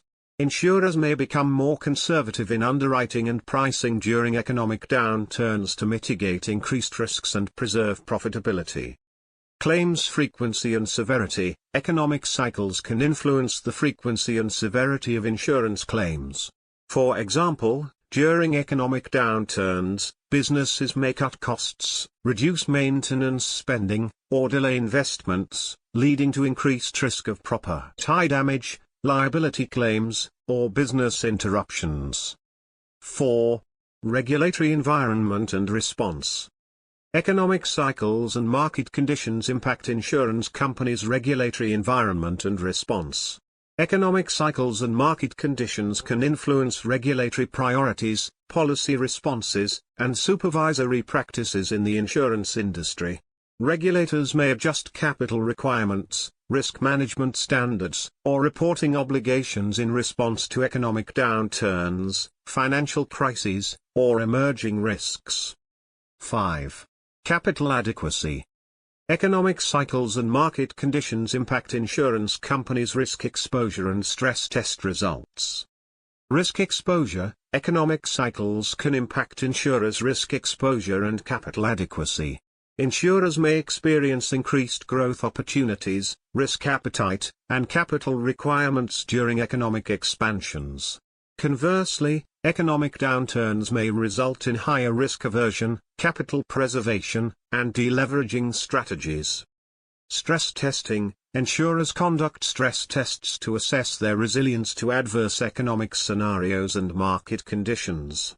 Stress testing helps insurers identify potential vulnerabilities, quantify capital needs, and develop contingency plans to maintain capital adequacy and financial stability during economic downturns or market crises. Economic cycles and market conditions profoundly impact insurance companies, influencing their premium revenue, investment income, underwriting performance, regulatory environment, and capital adequacy. Insurers must monitor economic indicators, assess their risk exposure, and adapt their business strategies and risk management practices to navigate through different phases of the economic cycle and ensure long-term sustainability and resilience in a dynamic and evolving market environment. Additionally, maintaining strong capital adequacy and liquidity positions is essential for insurers to withstand economic shocks and market volatility, safeguard policyholder interests, and maintain financial stability throughout economic cycles. Next, we discuss the roles of technological advancements in capital adequacy. Roles of technological advancements on capital adequacy.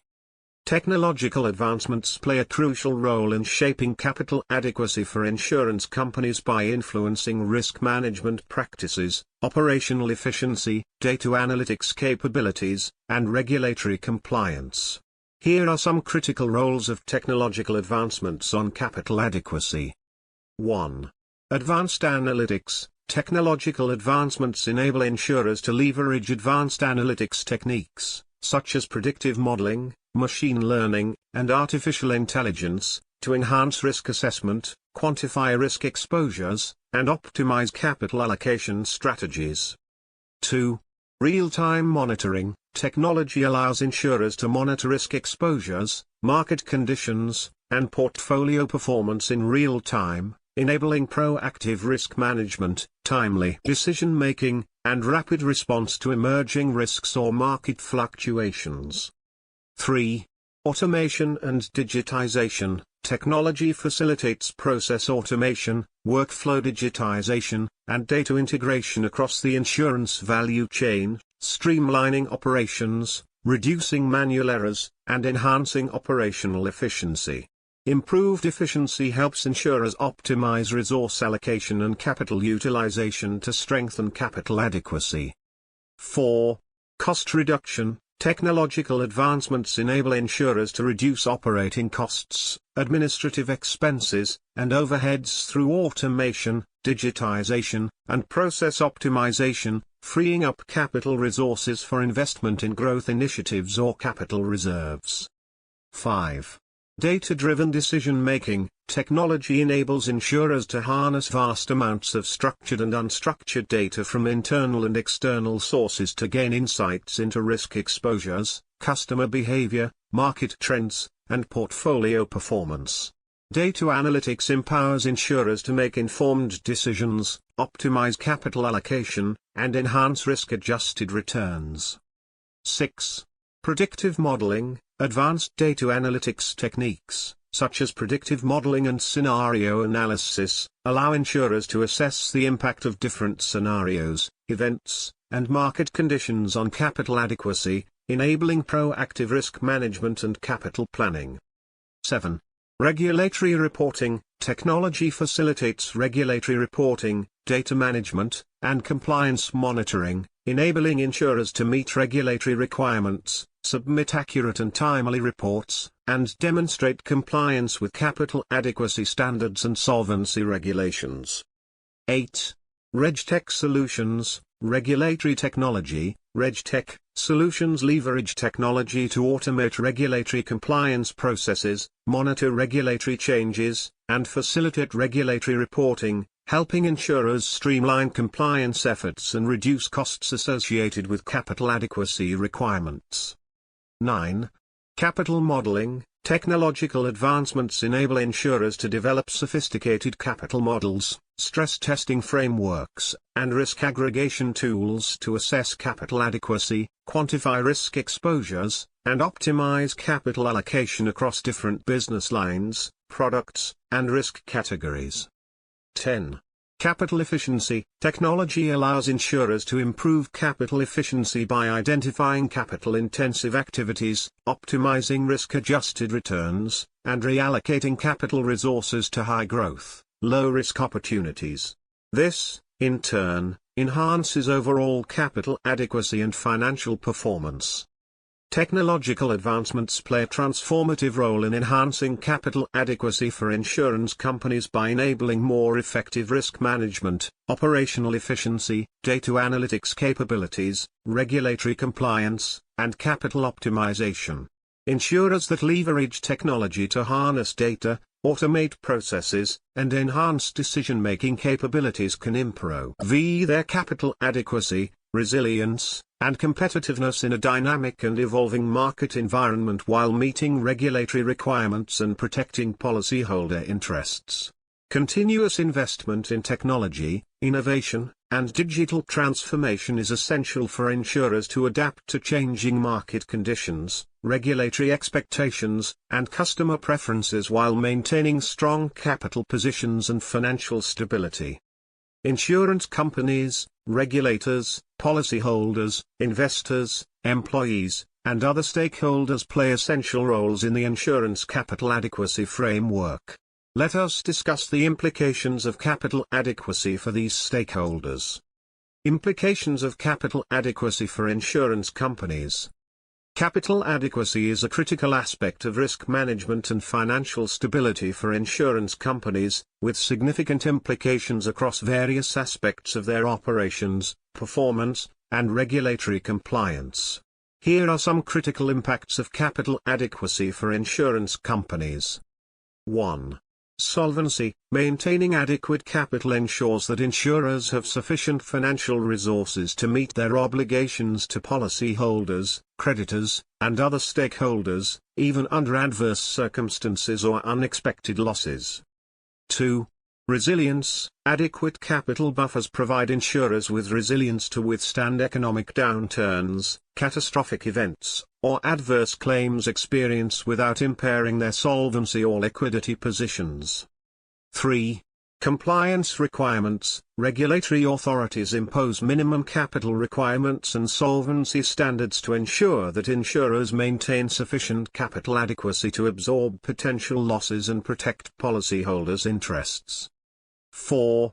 Capital reporting. Insurers must regularly report their capital positions, solvency ratios, and risk exposures to regulatory authorities to demonstrate compliance with regulatory standards and facilitate supervisory oversight.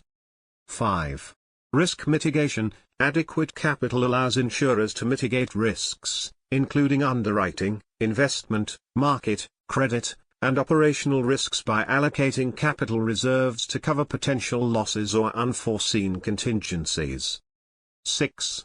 Capital allocation. Insurers allocate capital resources efficiently across different business lines, products, and risk categories based on their risk appetite, profitability targets, and risk-adjusted return expectations. 7.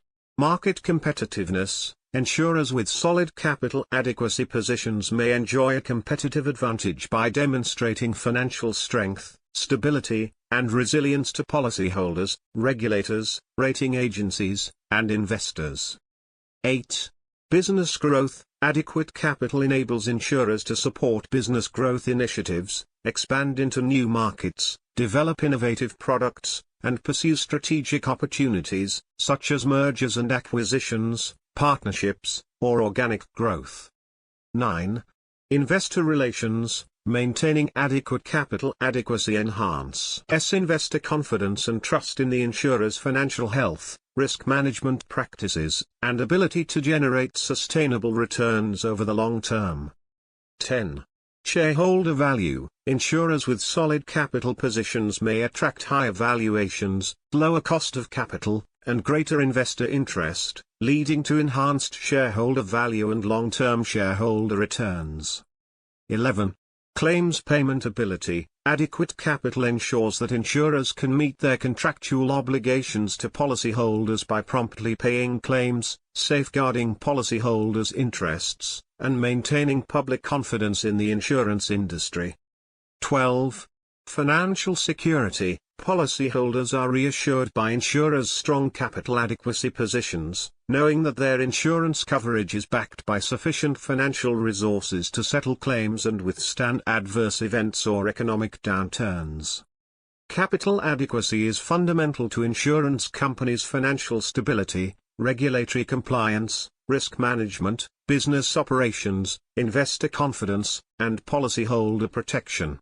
Insurers must prioritize capital management, maintain strong capital adequacy positions, and adopt prudent risk management practices to effectively navigate dynamic market conditions, regulatory requirements, and economic uncertainties. By ensuring capital adequacy, insurers can enhance their resilience, competitiveness, and ability to fulfill their mission of providing financial protection and security to policyholders and stakeholders. Implications of capital adequacy for regulators. Capital adequacy is a critical consideration for insurance industry regulators, as it directly impacts financial stability, policyholder protection, and systemic risk. Here are some critical implications of capital adequacy for regulators. 1.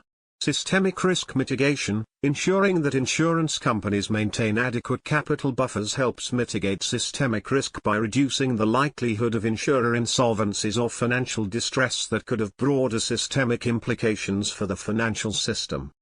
2. Market confidence. Regulatory oversight of capital adequacy enhances market confidence and stability by assuring stakeholders that insurers have sufficient financial resources to meet their obligations and withstand adverse economic conditions or market shocks. 3. Solvency oversight. Regulators monitor insurers' capital positions, solvency ratios, and risk exposures to assess their financial health and ability to fulfill policyholder claims. Adequate capital ensures that policyholders are protected against insurer insolvencies or failures. 4. Consumer confidence. Regulators play a crucial role in maintaining consumer confidence in the insurance industry by enforcing capital adequacy requirements, conducting solvency assessments, and providing transparency and disclosure to policyholders about insurers' financial strength and stability. 5. Risk-based regulation. Regulators adopt risk-based regulatory frameworks that require insurers to assess and manage their risk exposures effectively, allocate capital prudently, and maintain adequate reserves to cover potential losses. This promotes sound risk management practices and ensures that insurers are adequately capitalized to absorb risks. 6. Stress testing. Regulators conduct stress tests and scenario analyses to evaluate insurers' resilience to adverse events or economic downturns. These tests help identify vulnerabilities, quantify capital needs, and inform regulatory actions to address systemic risks and protect policyholders. 7. Market conduct. Regulators monitor insurers' market conduct practices, pricing strategies, product offerings, and distribution channels to ensure fair treatment of policyholders and compliance with regulatory standards. Capital adequacy plays a role in assessing insurers' capacity to honor their commitments and fulfill policyholder expectations. 8.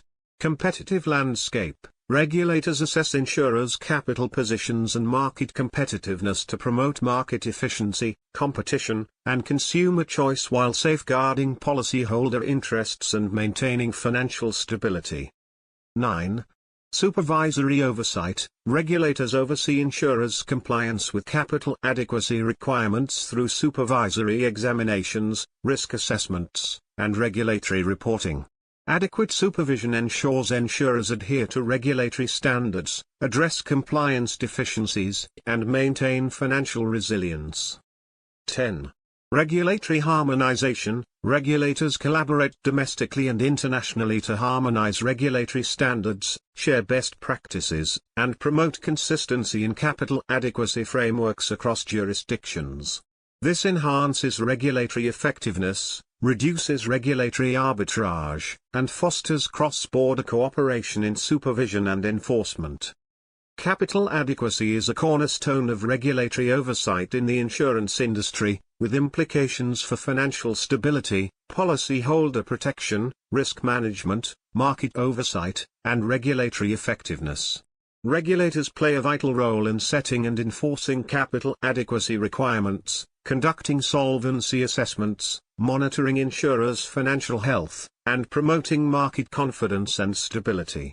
By ensuring that insurers maintain adequate capital buffers, regulators mitigate systemic risks, protect policyholders, and uphold the integrity and strength of the insurance industry. Implications of capital adequacy for policyholders. Capital adequacy has significant implications for policyholders, directly affecting the financial security, stability, and protection insurance companies provide. Here are some critical impacts of capital adequacy for policyholders. 1. Claims payment ability. Capital adequacy ensures that insurance companies have sufficient financial resources to honor policyholder claims promptly and in full. Adequate capital. B. Buffers protect policyholders against the risk of insurer insolvencies or failures, ensuring they receive the benefits and coverage they are entitled to under their insurance policies. 2. Policyholder confidence. Insurers' strong capital adequacy positions reassure policyholders, who know that their insurance coverage is backed by sufficient financial strength and stability to withstand adverse economic conditions, market volatility, or catastrophic events without compromising claims payment ability. 3. Risk management. Capital adequacy supports effective risk management practices, enabling insurers to identify, assess, and mitigate various risks, including underwriting risk, investment risk, market risk, credit risk, and operational risk. Strong capital positions enhance insurers' ability to protect policyholders against adverse events, unexpected losses, or unforeseen contingencies. 4. Regulatory oversight. Regulatory authorities enforce capital adequacy requirements and solvency standards to safeguard policyholders' interests and protect them against insurer insolvencies or financial distress. Regulatory oversight ensures that insurers maintain adequate capital buffers to fulfill their obligations and maintain financial stability. 5. Product innovation. Capital adequacy enables insurers to invest in product development, innovation, and diversification to meet policyholders' evolving needs and preferences. Insurers with solid capital positions may offer a broader range of insurance products, enhanced coverage options, and innovative features to attract and retain policyholders. 6. Service excellence. Adequate capital resources support operational excellence, customer service quality, and claims handling efficiency. Insurers can invest in technology, infrastructure, and customer support capabilities to deliver superior service experiences and responsive claims processing, enhancing policyholder satisfaction and loyalty. 7. Market reputation. Policyholders value insurers with solid capital adequacy positions and favorable market reputations, as they perceive them as trustworthy, reliable, and financially secure partners. Positive market reputations contribute to consumer confidence, brand loyalty, and long-term relationships between insurers and policyholders. 8. Transparency and disclosure. Insurers give policyholders transparency and disclosure about their financial strength, capital adequacy, and risk management practices through financial statements, annual reports, and regulatory filings. Policyholders rely on this information to make informed decisions about purchasing insurance coverage and entrusting their financial security to insurers. Capital adequacy is essential for ensuring policyholder protection, financial security, and confidence in the insurance industry. Policyholders benefit from insurers' strong capital positions, robust risk management practices, and regulatory oversight, which enhance insurers' claims settlement capability, improve the quality of products and services, and foster consumer confidence in insurers' financial capacity. By prioritizing capital adequacy, insurers demonstrate their commitment to policyholder protection, regulatory compliance, and long-term sustainability, enhancing trust, loyalty, and satisfaction among policyholders. Implications of capital adequacy for investors. Capital adequacy has profound implications for investors, directly influencing insurance companies' financial health, risk profile, and growth potential. Here is a detailed analysis of these implications. 1. Reduced risk of insolvency. Adequate capital ensures that an insurance company can absorb losses and remain solvent during financial downturns or catastrophic events. This reduces the company's risk of going bankrupt, which is crucial for protecting investors' capital. 2. Stable earnings. Companies with strong capital positions are better equipped to manage unexpected claims and financial shocks, leading to more stable earnings and predictable financial performance. 3. Lower investment risk. Investors are exposed to lower risks when investing in well-capitalized insurers, as these companies are less likely to face financial distress. This lower risk can result in a more stable investment portfolio. 4. Potential for higher returns. While well-capitalized companies might have more conservative growth strategies, their stability can attract a broader base of investors, potentially leading to higher stock valuations and better long-term returns. 5. Enhanced credibility. Strong capital adequacy boosts an insurance company's credibility and reputation. This enhances investor confidence, increasing demand for the company's shares and potentially raising stock prices. 6. Access to capital markets. Companies with robust capital positions find raising funds in capital markets easier, whether through equity or debt offerings. This access to capital can support growth initiatives and value creation for investors. 7. Consistent dividends. Well-capitalized insurers are more likely to maintain consistent and potentially higher dividend payouts, which is attractive to income-focused investors. This consistency can make the company's stock more appealing, enhancing investor returns. 8. Dividend growth. Adequate capital buffers provide the financial flexibility to increase dividends over time, rewarding long-term investors with growing income streams. 9. Avoidance of penalties. Compliance with capital adequacy regulations helps insurers avoid regulatory penalties and sanctions, which could negatively impact financial performance and investor returns. 10. Operational stability. Regulatory compliance ensures the company operates within a stable and predictable regulatory framework, reducing operational risks and uncertainties for investors. 11. Capacity for strategic investments. Adequate capital allows insurers to pursue strategic investments, acquisitions, and expansions without compromising their financial stability. This can lead to growth opportunities and higher returns for investors. 12. Innovation and development. Well-capitalized companies can invest in innovative products, technologies, and markets, driving long-term growth and competitive advantage, ultimately benefiting investors. 13. Higher credit ratings. Strong capital adequacy often results in higher credit ratings from rating agencies.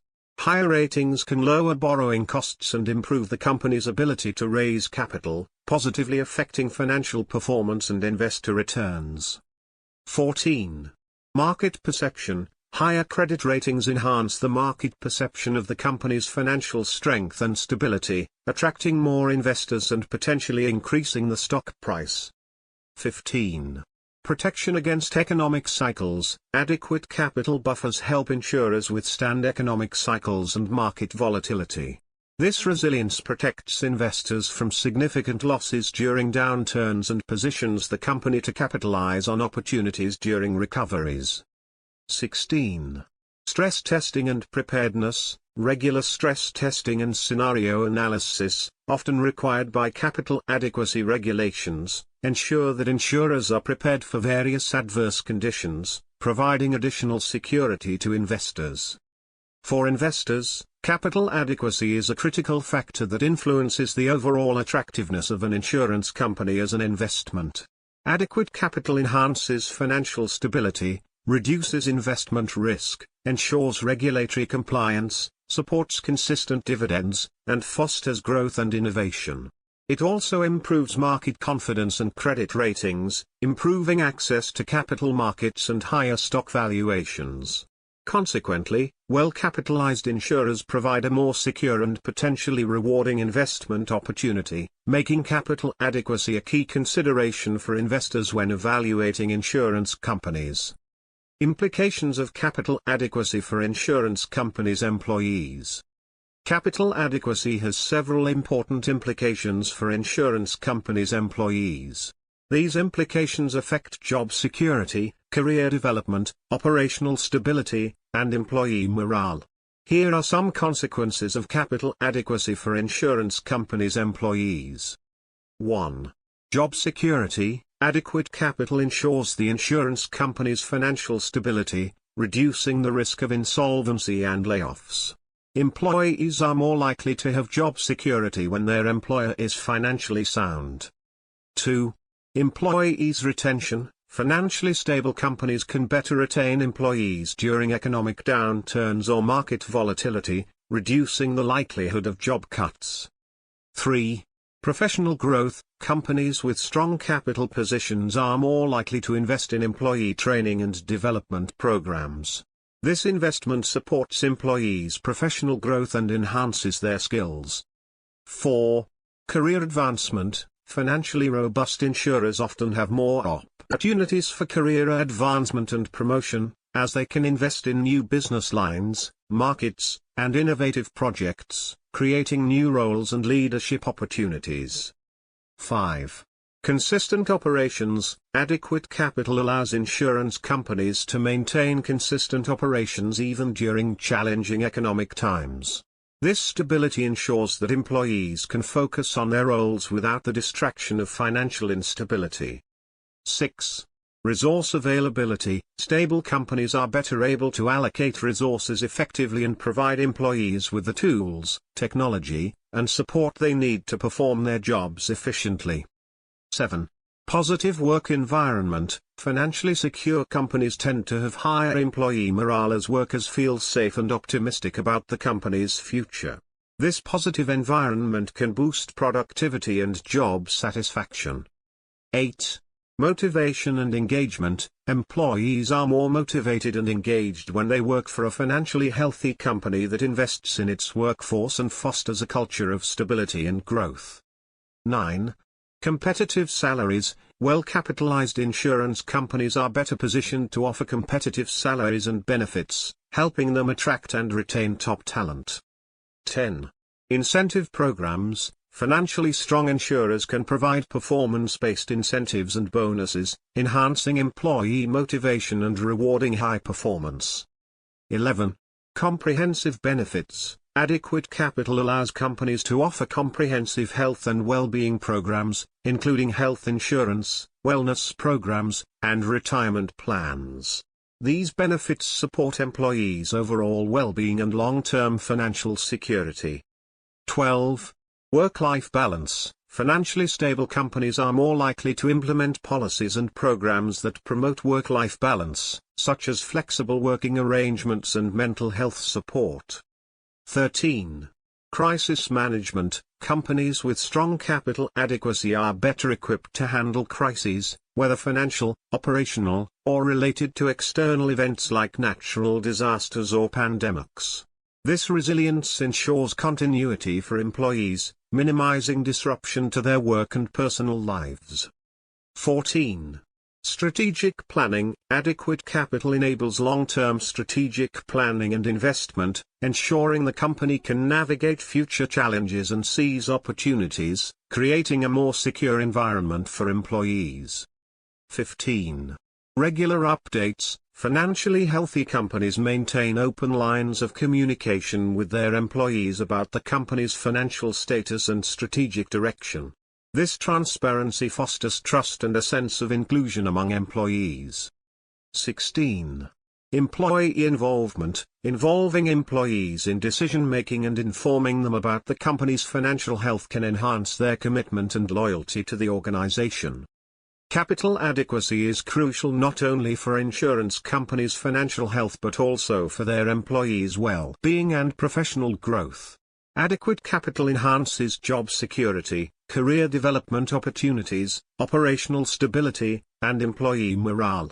It enables companies to offer competitive compensation, comprehensive benefits, and a positive work environment, all of which contribute to higher productivity and employee satisfaction. Therefore, maintaining strong capital adequacy is essential for creating a supportive and thriving workplace for employees in the insurance industry. Implications of capital adequacy for the broader financial system. Capital adequacy has significant implications for the broader financial system. These implications extend beyond individual insurance companies' immediate stability and solvency, affecting financial markets, economic stability, and systemic risk. Let us highlight some of these implications. 1. Mitigation of contagion effects. adequate capital levels in insurance companies reduce the risk of insolvency and financial distress, which can affect other financial institutions and markets. By maintaining strong capital buffers, insurers help prevent the spread of financial instability. 2. Stability of financial institutions. Insurance companies often connect significantly with other financial institutions, such as banks and investment firms. Adequate capital ensures that insurers meet their obligations to these entities, promoting overall financial system stability. 3. Investor confidence. Strong capital positions in insurance companies enhance investor confidence in financial markets. Investors are more likely to invest in companies and financial instruments when they trust that the institutions are financially stable. 4. Market liquidity. Adequate capital ensures that insurers meet their short-term and long-term obligations, thereby maintaining market liquidity. This helps prevent sudden liquidity crises that can destabilize financial markets. 5. Buffer against economic shocks. Adequate capital allows insurance companies to absorb economic shocks and financial stress without resorting to drastic measures like asset fire sales or significant premium increases. This helps stabilize the broader economy. 6. Sustained economic activity. Insurance companies play a critical role in economic activity by providing risk management and financial protection. Adequate capital ensures they can continue to provide these services even during economic downturns, supporting ongoing economic activity. 7. Consumer trust. Adequate capital in insurance companies ensures they can meet their obligations to policyholders, even in adverse conditions. This builds consumer trust and confidence in the insurance industry, which is essential for the financial system to function properly. 8. Reduced government intervention. Strong capital adequacy reduces the likelihood of government bailouts or interventions, which can have significant economic and political repercussions. It also minimizes the burden on taxpayers and public finances. 9. Improved credit ratings. Adequate capital contributes to insurance companies' higher credit ratings, reflecting their financial health and stability. This, in turn, influences the credit ratings of other financial institutions and entities that interact with the insurance sector. 10. Lower borrowing costs. Higher credit ratings and financial stability can lower borrowing costs for insurers and other connected entities. This promotes more efficient capital allocation and investment within the financial system. 11. Effective supervision. Adequate capital allows for more effective regulatory oversight and supervision of insurance companies. Regulators can focus on proactive risk management and long-term stability rather than crisis intervention. 12. International coordination. Capital adequacy standards facilitate international regulatory coordination and harmonization, promoting global financial stability. This is particularly important for globally active insurance groups and financial institutions. 13. Enhanced risk management practices. Adequate capital encourages insurers to adopt robust risk management practices, which can positively spill over effects on the broader financial system. Improved risk management reduces the likelihood of systemic crises. 14. Support for innovation. Financially stable insurance companies are better positioned to invest in innovative products, services, and technologies. This can lead to improved risk management solutions and more efficient financial markets. Capital adequacy is crucial for the broader financial system as it enhances systemic stability, market confidence, and economic resilience. Regulators and insurers help mitigate systemic risks, protect consumers, and promote sustainable economic growth by ensuring that insurance companies maintain sufficient capital buffers. Adequate capital also supports effective regulatory oversight, international coordination, and innovation in risk management practices, contributing to a more robust and dynamic financial system. The overall impact of capital adequacy extends beyond individual insurers to the health and stability of the entire financial ecosystem. Lastly, we discuss strategic suggestions for insurance companies to ensure capital adequacy. Roles of capital adequacy as a risk management tool in the insurance sector. Capital adequacy is a crucial risk management tool in the insurance industry. It provides a financial cushion that helps insurers manage and mitigate various risks. These include underwriting, market, credit, and operational risks. By maintaining adequate capital levels, insurers can 1. Absorb losses. Adequate capital allows insurance companies to absorb significant losses from unexpected events, such as natural disasters, economic downturns, or large claims, without jeopardizing their solvency. 2. Ensure policyholder protection. Sufficient capital ensures that insurers can meet their obligations to policyholders, paying claims as they are due, to maintain trust and confidence in the insurance system. 3. Enhance financial stability. Insurers contribute to the overall stability of the financial system by having robust capital buffers. This reduces the risk of insolvency and systemic failures, which can have broader economic implications. 4. Facilitate regulatory compliance. Regulatory frameworks, such as Solvency II in Europe and risk-based capital, (RBC), requirements in the United States, mandate specific capital levels. Compliance with these regulations helps insurers operate within safe financial parameters and adequate supervision. 5. Support strategic flexibility. Adequate capital gives insurers the financial flexibility to invest in growth opportunities, new technologies, and product innovation while maintaining a secure economic base. Consequently, capital adequacy is integral to insurance companies' risk management framework, ensuring their ability to operate sustainably, protect policyholders, and contribute to the stability of the broader financial system. Strategic suggestions for insurance companies to ensure capital adequacy. Ensuring capital adequacy is essential for insurance companies' financial stability, risk management, and long-term sustainability. Here are some strategic suggestions for insurance companies to enhance capital adequacy. 1. Comprehensive risk assessment. Conduct a comprehensive assessment of all risk exposures, including underwriting risk, investment risk, market risk, credit risk, operational risk, and emerging risks. Identify and quantify risks to determine their potential impact on capital adequacy. 2. Risk mitigation strategies. Implement risk mitigation strategies and controls to effectively manage and mitigate identified risks.